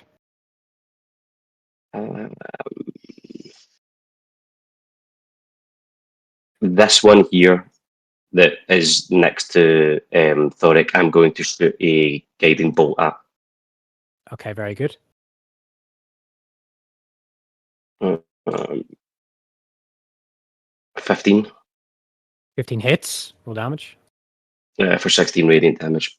You fire the thunderbolt from heaven into its chest cavity, and it explodes like a Lego person. Its limbs Nice. popping off every direction. You guys have the And that is my. Actually, sorry, I want to move like here. Yeah. No, here. That's my turn. Okay, very good. The Scion. Frustrated. Oh, do I not get to make an intelligence You saving do? throw? You do, yes. Good, thanks for reminding me. And you as well, Thoric, at the end of your turn, make an intelligence save if you didn't make one already. And there's no. Oh, wait. Can you roll a d6 for that first guiding bolt? I'm sorry. Yeah, sure. 15? Yeah, because it's all attack rolls, Correct. my friend. The 16. The 15 to hit, yeah. The 15, yeah. It's not showing on d6. 6, so 9. Yeah. Miss. So that thing is still up. I'm sorry. Yeah, I don't think blast will make a difference because that's max is 13 then. Yeah. Yeah. Okay, I'll make Thoric, you're no. No, don't pass. Thoric is no longer affected by snapping static. Torkel, you still are. Okay. I'm assuming a Hendrik- 12 doesn't pass it either. 12 does not pass it. Yeah. Hendrik's going to slightly move up.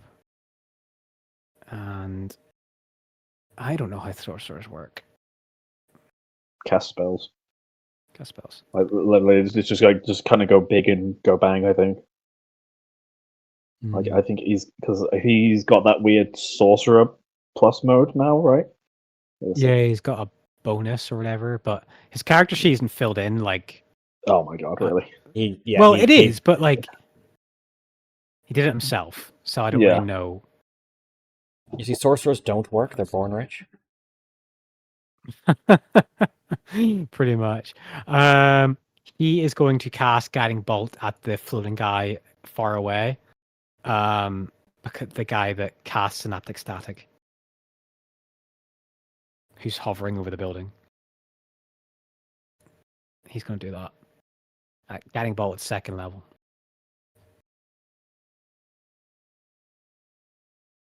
Okay. Oh, wait, no. When I click it, does it go first? Oh no, I see. I just scroll down. Yeah, so I think Okay. you click it and you can say what's about what level. Okay, 12 misses.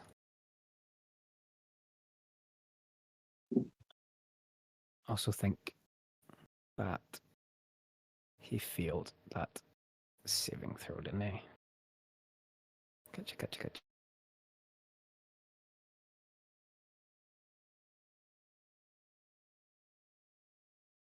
Was Hendrik's turn, but I'm a silly man. I didn't do the Scion's turn first because I'm a silly man, so I'm going to do that Scion's turn now.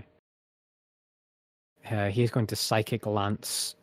He's going to float over slightly more, another 15 feet over the desert, and he is going to put a Psychic Lance in the Torkel, and into Hendrik, and into Orly. So I'm going to go from Orly to Hendrik, then to Torkel. Okay, Orly attack for a 9. Hendrik attack, 24 hits, and a Torkel attack, 21. So this is a damage on Hendrik, 22 points of psychic damage. And then this is the damage on Torkel. I still have my reaction, right? Yes, you do. Shield.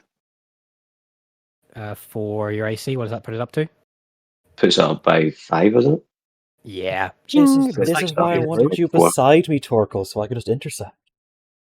Yeah, that probably would have been a smarter idea than moving around, but here we are. Okay, Hendrik's on 9 hit points. And he's healed.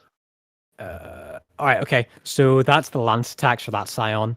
And it's strangely alien. Like, you're used to fighting creatures and then roaring and grunting and shouting battle commands when you're fighting human beings. None of that. It's silent except for your own grunts and casting of spells. The enemy is quiet. Hendrick's turn.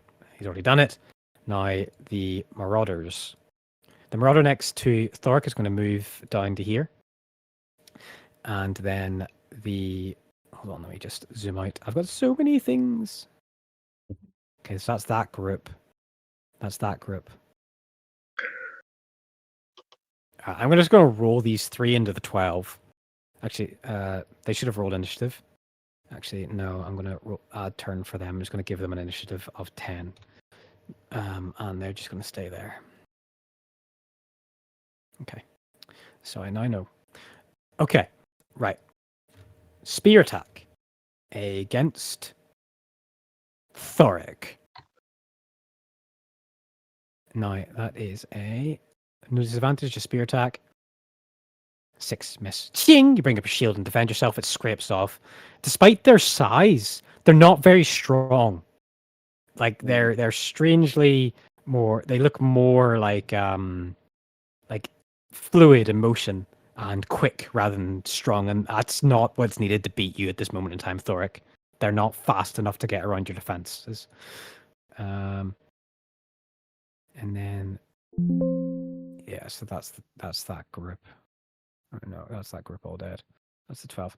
All right, okay, so these 2 are gonna jump down. Oh, sorry, it's 2 spear attacks. I'm gonna do 1 more against you. Thoric. 5 misses. 2 attacks against It Lyranov. needs a nat 20 to actually hit me. Yeah, 2 attacks against Torkel. 16. 20? Does 20 hit you, Torkel? No, shield's still up, so no, it doesn't. Yeah, shields up until the next round. Yeah. These creatures are just like if they had the wherewithal to see battle shifting, they might think, but they're not simple human beings. Okay. The creature floating over the mural. It is going to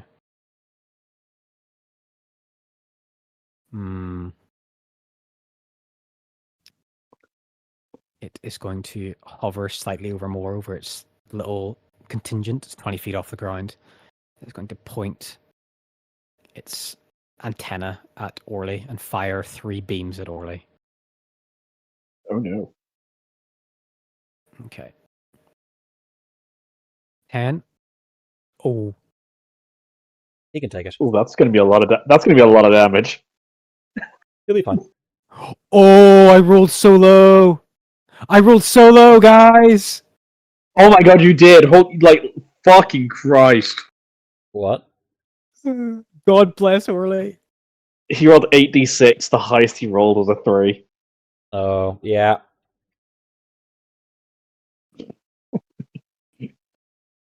Ollie is clearly the main character here. Yeah. Okay, next and final Psychic Lance. 15, which misses Orly's armor class. Would he use his reaction to half that damage? Yeah, he would. He would take it. Yeah, that makes sense. Yeah. Because his turn's coming up relatively soon as well. Yeah. Yeah. Okay, he's going to uncanny dodge that. He's big. I'm going to find my son. Fuck you, Bugman! Okay, so that's that turn. The next turn of the creatures at the top are going to stand there, and then the next 9 are just going to move slightly closer, 10 feet up, and once again, just rain hellfire of throwing stuff at... They're going to throw artillery style 2 at... Actually, no, they're going to throw 6, all 6 at Sophia. They're going to try and focus her down. Okay. Miss, hit for 4. She takes 4 points damage. Miss, hit. That's a total of 12. Miss. Okay, she takes 12 points of damage. Okay, that's their turn. Leonok, your turn. You're up. Right. Seeing as they don't seem to be the best at actually hitting apart from, so what I want to do is I want to find these These lesser ones don't seem as dangerous, so I'm going to make sure we try and stay up. I'm just going to cast a Cure Wounds on myself. Like, just level 1. Okay. Try and get my hit points up a little bit, because the spells seem to be able to hit fairly hard, and he's currently in survival mode. And that's actually going to be my entire turn, because I still don't have any bonus actions. Can't have any bonus action at some point. Okay. All right. New initiative round. Well, intelligence save? Yes, please. Yeah. That's a fail. Sorry. Oh my god!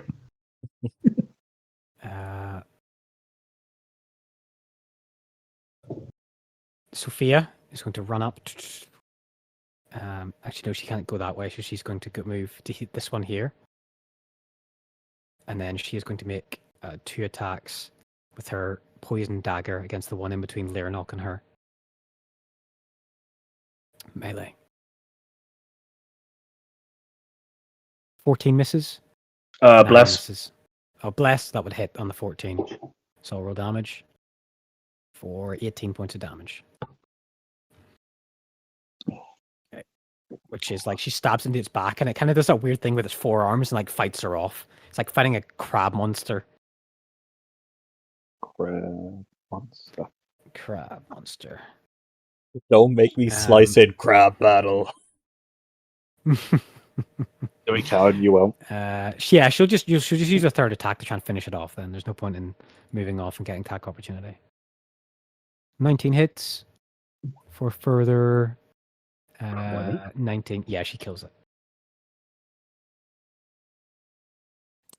Just stiletto stabbing it with his poison daggers, and this poison seems to be working really well in these creatures. Okay. 21. I don't think that there's anyone left in that pod, so I'm going to delete the 21 now. Orly's turn. Orly is going to move up. He's going to dash for a little bit of movement here, and he is going to shoot the one to the north of Lyranok with Sly Grasp. 18 hits. 18 damage. It's dead. Main character strikes again. He's going to make up for himself for getting you guys stuck here in the first fucking place. Thorak, your turn. Talk up next. I'm going to, first of all, do a hammer swing to the one to my north. Yeah. For a it hits. Hit, and 11 damage. Mm-hmm. And then followed up with a bash. Yeah, it hits. For 17. Oof. Looks really hurt. Yeah. It I flies 10 also, feet away. And knock it prone. Okay, nice. And it falls down prone. Yeah. And Woof. now that I'm free, I want to move over to here. Mm-hmm. Just because there's still this group over to the right, and I want to try and protect people. Mm-hmm. Mm-hmm. All right. Okay. Torko, your turn.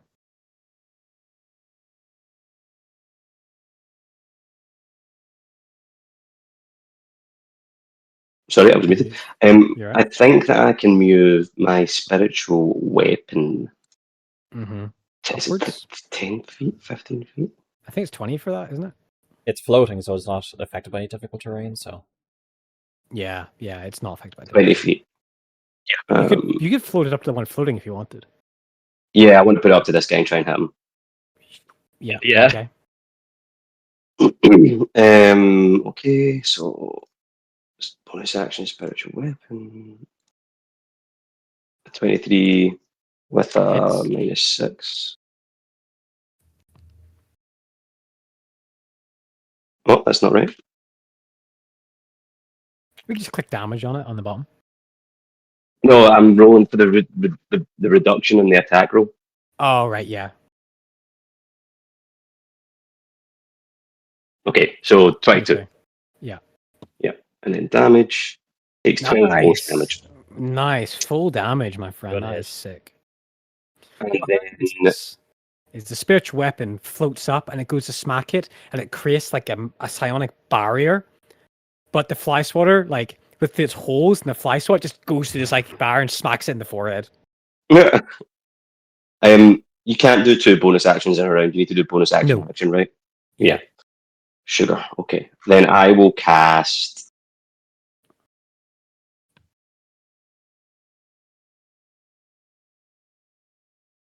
I'll move here and cast Cure Wounds on Hendrik Okay.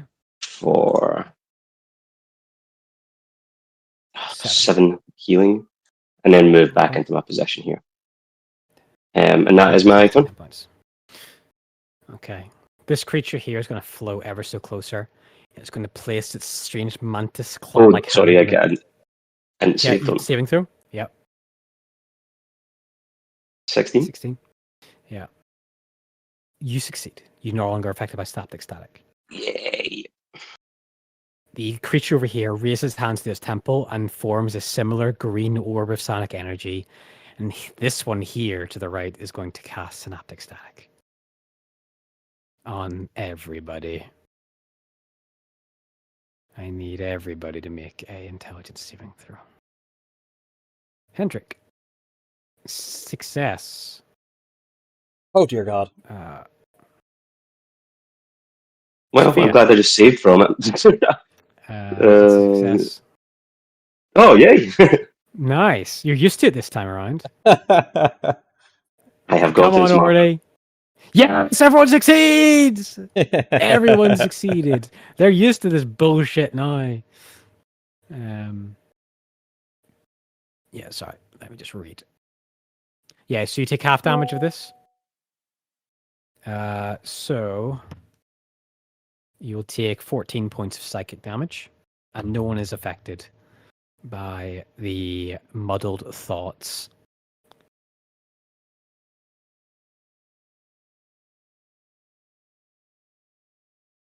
Okay, and that's its turn. So 14. Everyone takes 14, yeah. Everybody's taking 14. Oh, I need to do a con save as well. You do. Advantage. DC 10. Advantage on Keep forgetting to do 12. fucking Ooh, close. second wind. The value Right. on that synaptic static would have been nuts if everyone failed. Yeah.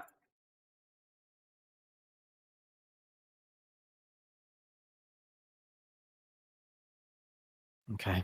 You still got it. You still got your spiritual weapon. Hendrik. Hendrik's getting fucked off. He's just going to fireball those fuckers again, those 3. Which would just instantly kill these 3. Like, there's no chance they would even survive because they're already crisped. So these 3 die. And if you've ever seen like a bug burst into flame, if you've seen that, it just like carries through the entire carapace, and then it's kind of just falls apart.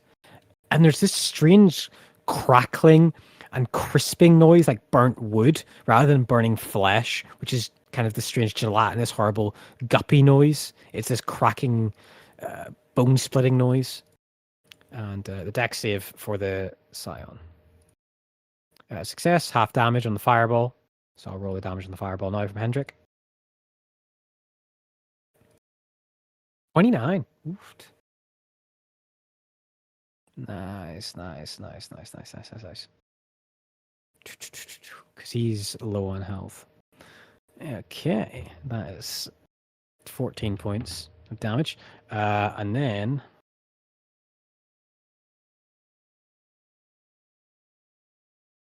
Okay, sorry. Just doing hit points. I wish I was plugged into the computer and I could just like think what the damage would be. Oh, if we could live in those times, that would be cool. Just get AI.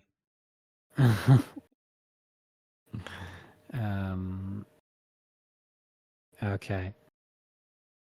This one. So that's Hendrik's turn. He is going to slightly move away to there for 15 feet to get out of whatever synaptic static might come next. That one's dead. That one's barely alive. He's going to move in on the other group. He's going to move in on group 9. Or group 10. So this one here just charges in, is trying to make 2 attacks against Sophia.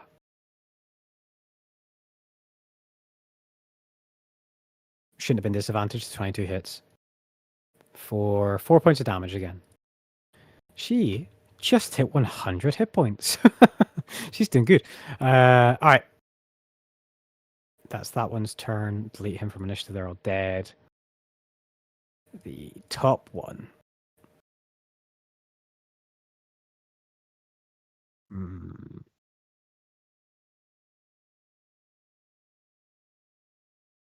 Roll me a wisdom saving throw, Torkel.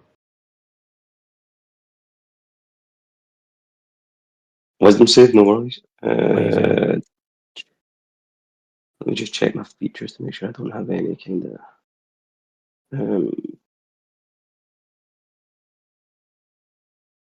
Nope. Nope. Okay. Wisdom save. 11. Bless. Slide. 3, 4. 15. Okay.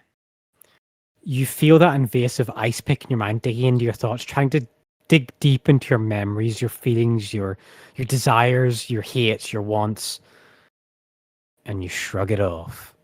And that, Oh, thank that Christ. floating one does not get to dig into your memory. Those 10 are going to. So this one here is going to float back 20 feet. And then these 2 here are going to move back 20 feet. These 9 are all dead. Lernok, your turn.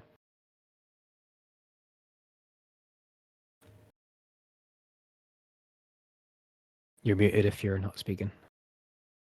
Correct, sorry. So is it just this one around us? I think it is, right? It's just that one to the north, or just that one Yep. that moved into attack Sophia, yeah. Yeah, I'm going to try and bonk it. Yeah, go for it.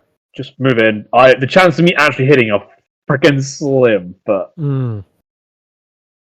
attack. Okay, yeah, that'll do it. Yeah. For yeah, 6. you kill it or knock unconscious? No, he's gonna he's gonna knock unconscious. He doesn't want to kill at the moment. Okay, it's knocked unconscious. God, I need to zoom in on this one. It's kind of fucking massive. Right.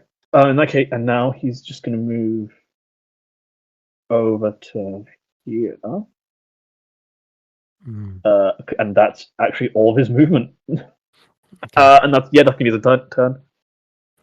Sophia is going to move up towards Hendrik and keep guard of him. Orly is going to move a little bit. He's going to try and take just a long shot. I changed that.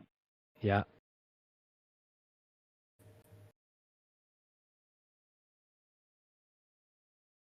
Only 2 does hit.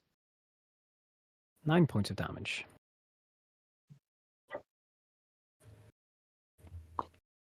Sorry. Okay. All right. That's Orly's turn. He fired at this one, and then he's going to dash a little bit back. Thorik's turn, then Torkel. We kind of have them on the run now, so it's difficult terrain's half movement, yeah? Mm-hmm. Okay, so 15, 30 with a dash. Like...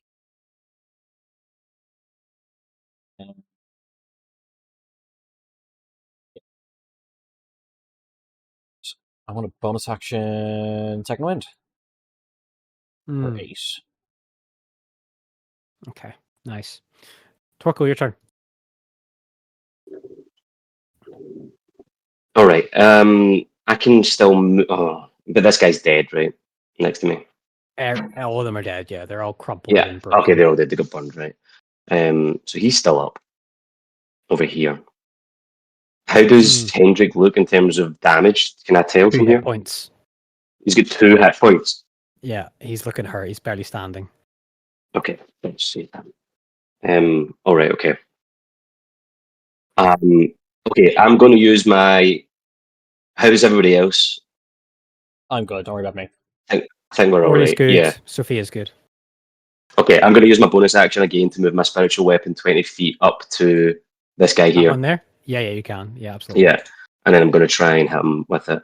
Just give me 2 seconds because I need to actually. Did I just have that on my combat? I do. Okay. Oh no, Bless. 11 doesn't hit.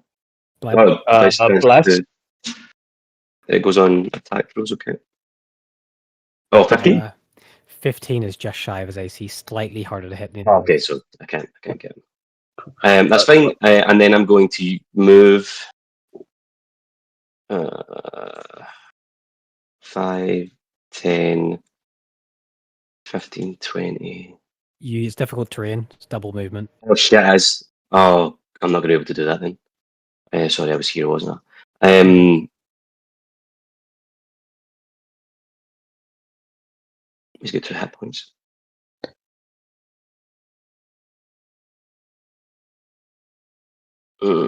Sugar. I can't heal him because I used my bonus action already. So I will just cast Guiding Bolt, which is 120 feet. Mm-hmm. So to hit this guy. Yeah, he's the more hurt one. Okay, Guiding Bolt. I'm going to do it at 3rd level. You sure? Yeah. Okay. And even with the Even 1d4, it it's still just misses. shy, Yeah. yeah. Right. Good. That's fine. Okay. That's my turn. One thing, by the way, I didn't make my intelligence save, so I'm just going to do it now. That's okay. Yeah. Oh yeah. Reacting to his lead, Oh my. his fellow attackers being crisped and destroyed, he's going to drop to the ground, like hover down 20 feet, and he's going to dash. He's going to move another 20, and he's going to dash another 40. And this one is going to do, after Hendrick's turn, I think Hendrick would just move a bit back. He's going to cast Healing Word on himself. Is 14 enough to pass, or 14 is not enough to pass. Hendrick's up to 11 hit points. And then the other one is going to do the same, like kind of hover down on the ground 20 feet, move 20 feet, and then he's going to dash 40 away. And the other ones are going to follow. They're going to move 80 feet and follow. And I think we can judge there that you have chased them off. Ready. That you have killed and dispatched and destroyed whatever strange mantis-like humanoids lay out in the desert. What do you do now? that was unpleasant.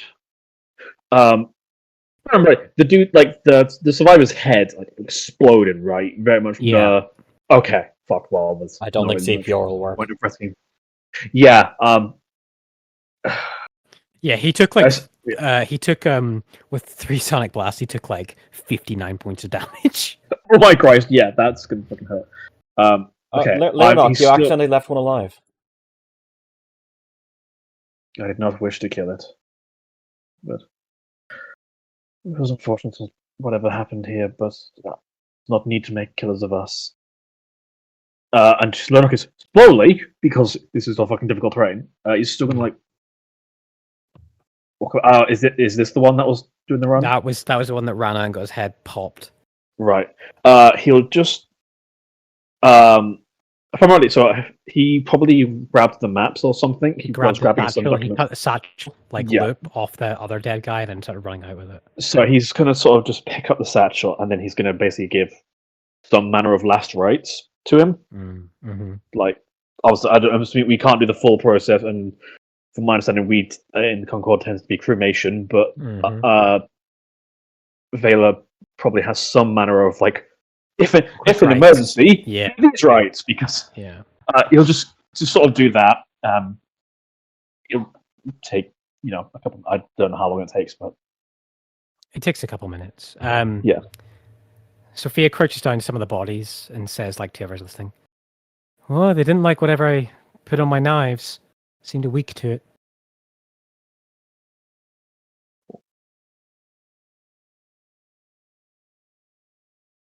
Hmm.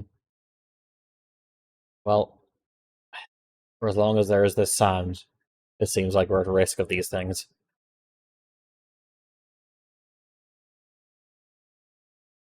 It seems that they take claim of the desert. They spoke in a similar manner to what we saw previously, so it seems like there might be different hives or different groups within a single hive. We don't know, but That these are the colonies that they were saying. yeah, it would appear so.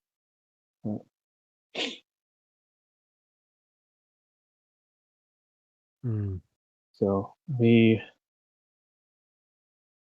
actually, now that I'm here, can I get a better view of what's in the ruins? Yeah. You want to go in and investigate? Doesn't necessarily want to go in just yet, but you just like want to Yeah. look You from where can he is. from the door periphery. Like there's as I said, there was a pile of like bags there, right? Yeah. Of supplies.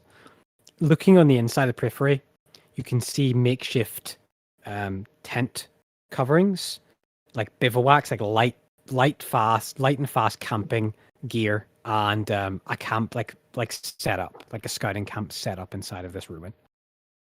Right. So yeah, so they clearly you tried to use it for shelter. It was probably a bad idea. Hmm. Okay. Are there like carvings on the ruins at all, or anything like that? Or Carvings on the ruins. yeah, Best you can see, it looks heavily faded and worn with the wind and the okay, volcanic damage yeah, here. that You makes sense. That's fine. So I'm not going to get too much detail into that. But all of these people, now that you're closer up to looking at this body and some of the others, they all bear that same dark purple cape on the back of their armor. Seems to mark them as part of some group. Okay.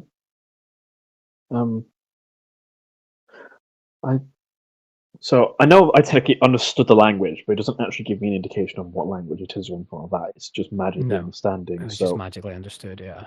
I don't suppose was it a recognized language at all? Like, obviously wasn't Valetti. I'm sorry, Valetti. No. Obviously wasn't Concord language. That might be Valetti. It was certainly wasn't any You of don't them. recognize it. No. Nope, that's fine. Okay, well, he said he was going back for maps and got this satchel, so um, this will provide us some information, I suppose. I'm assuming the rights are done by now, by the way. Yeah, they are. Yeah. Cool. We should leave this. We should get out of here. Maybe they will not pursue if we are leaving their sacred areas. I mean, a couple looks like the ones that were in charge got away. Orly says They might maybe they might come back and bring reorganize. more of their infantry guys, the ones with spears, and throwing shit at us. Yeah, it's. Oh, we've already proven to be enough of a challenge that they may not consider us worth the effort anymore. But that's just a hope. We have to be ready in case they do come back. Agreed. But if these ruins are considered sacred to them, then that would be all more reason to pursue this. So I think we should continue our journey now and try and get some distance between wherever we are in here. Agreed. We could probably still make the outside of the city before dark. Right, let's push on for then. Do not want to be out here in the dark. Who knows what's going on? There's enough danger in the day. I concur. That is the whole reason that we agreed to come down here. We need to push on before it gets dark. Gather what we can and let's move. Okay. All right. You guys just want to head off? Yes, please. Yeah, and during the journey, Luna's going to open the satchel and sort of see what kind of information is there. I Okay. don't know if I don't know if that's something you've prepped or if you want to wait, like take some time for it. But Do you have the cartographer's skill? absolutely the fuck not. It's a very complex map. Like, Okay. think of like a nautical style map on a desert, like dozens of lines, measurements, like annotated notes all over it. It's not just like a treasure map with Yeah, like it's dot, like dot, dot, it's a X, and proper geographical map with like Yeah. gradients and yeah, things and like it's that, as written opposed in a to language you don't understand. no. Okay, yeah, that's again expected, and I'm pretty sure tongues is obviously only spoken. Mm-hmm. I'm going to double check that though. But we do have some of the comprehend languages, but I am, and again, I'm assuming very much not a written language that I can vaguely be familiar with. Like it's Make a history check. spoken. Yep, spoken only. Cool.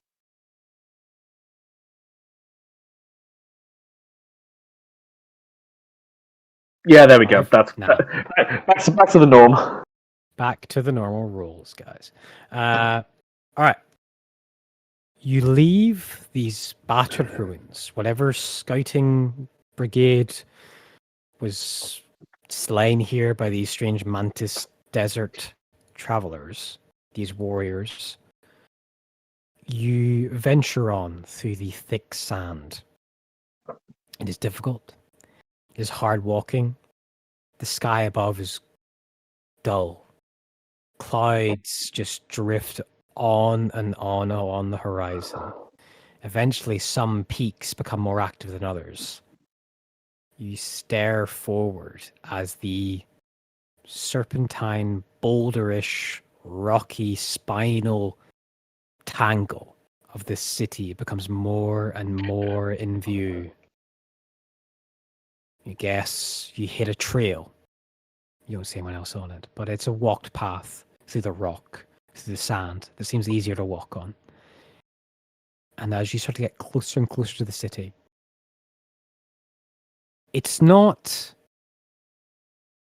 so much that it's large and like the sprawl. It's not like Rackme or Breakwater and that's wide. It's tall. It goes up various levels, maybe 6, 7 stories at parts through this rocky place, and it looks best that Torkel can see because he's got the eye of an architect. This seems to be some old, devilishly old city with similar architecture on these ruins in the desert that has been rebuilt and reconstituted as a shelter. There is a shantytown quality, but not of wood, not of bindings of rope, because there isn't any of that here. Instead, what is coating to make extra walls, to make extra covers and ceilings, and grow the city once again, is made of large rib cages, tusks, and bone and skeletons of titanic creatures that wander this desert that you have not seen yet. Long stretched hides cover over roofs and huts and tower blocks where you can see the dim light of people dancing behind them, of torchlight, and the entire city is just starting to get coated in various speckles of movement. There doesn't seem to be any inclusion of safety rails, shall we say. There's a lot of sheer drops, a lot of rocky crags that actually march up from the desert and go on into the city. It's like what once was a city which had walls and had an outside structure, like a great weight, a shape has like dropped in amongst it and completely changed the leveling, the geography, the topography of the entire city. And you see the gate, this large gate, and it looks like a reverse shark tooth maw like oval shape from the ground of just outward bent teeth and ivory bone, yellow and black in age, pointed outwards, and you see a handful of figures standing outside this gateway, this throat into this city. You're not but a few moments away of entering this city of bone and blood and spines. And that's where we're end the session there. So excited to go into the city of bone and blood and spines. Yeah, let's quickly do piety for the three of you. That'll be very quick. I think that Torkel got a point of piety for being impulsive. Oh, sick. For I'll take it. jumping up into the hands of your dragon companion. Yeah. Sick. Uh, I think it's here. It's in notes we're keeping. Okay, piety now. 6 piety. Ooh. Or 7 piety, sorry. Ooh. I don't think Amazing. anything just yet for Thor, because he can get time to really document Nope. anything. It's been very fast. Nope. Yeah. For Baldre, showing signs to kindness, both for Orly and for yeah. Yeah, trying to save him. I tried. The attempt was there. Mm-hmm. Remember, you've got a shield. You've got a Baldre shield. Yeah, I do. It is block +1 to saving throws, which could be kind of nice actually, but could be going about that. Mm. Also, I feel like the entirety of that session can be summarized by "I was also there." Yeah. Bit of a shame not to play with Ryan and Orly, but Orly had a migraine and Ryan just had shit internet. But I wanted to keep Yeah, it does. Yeah.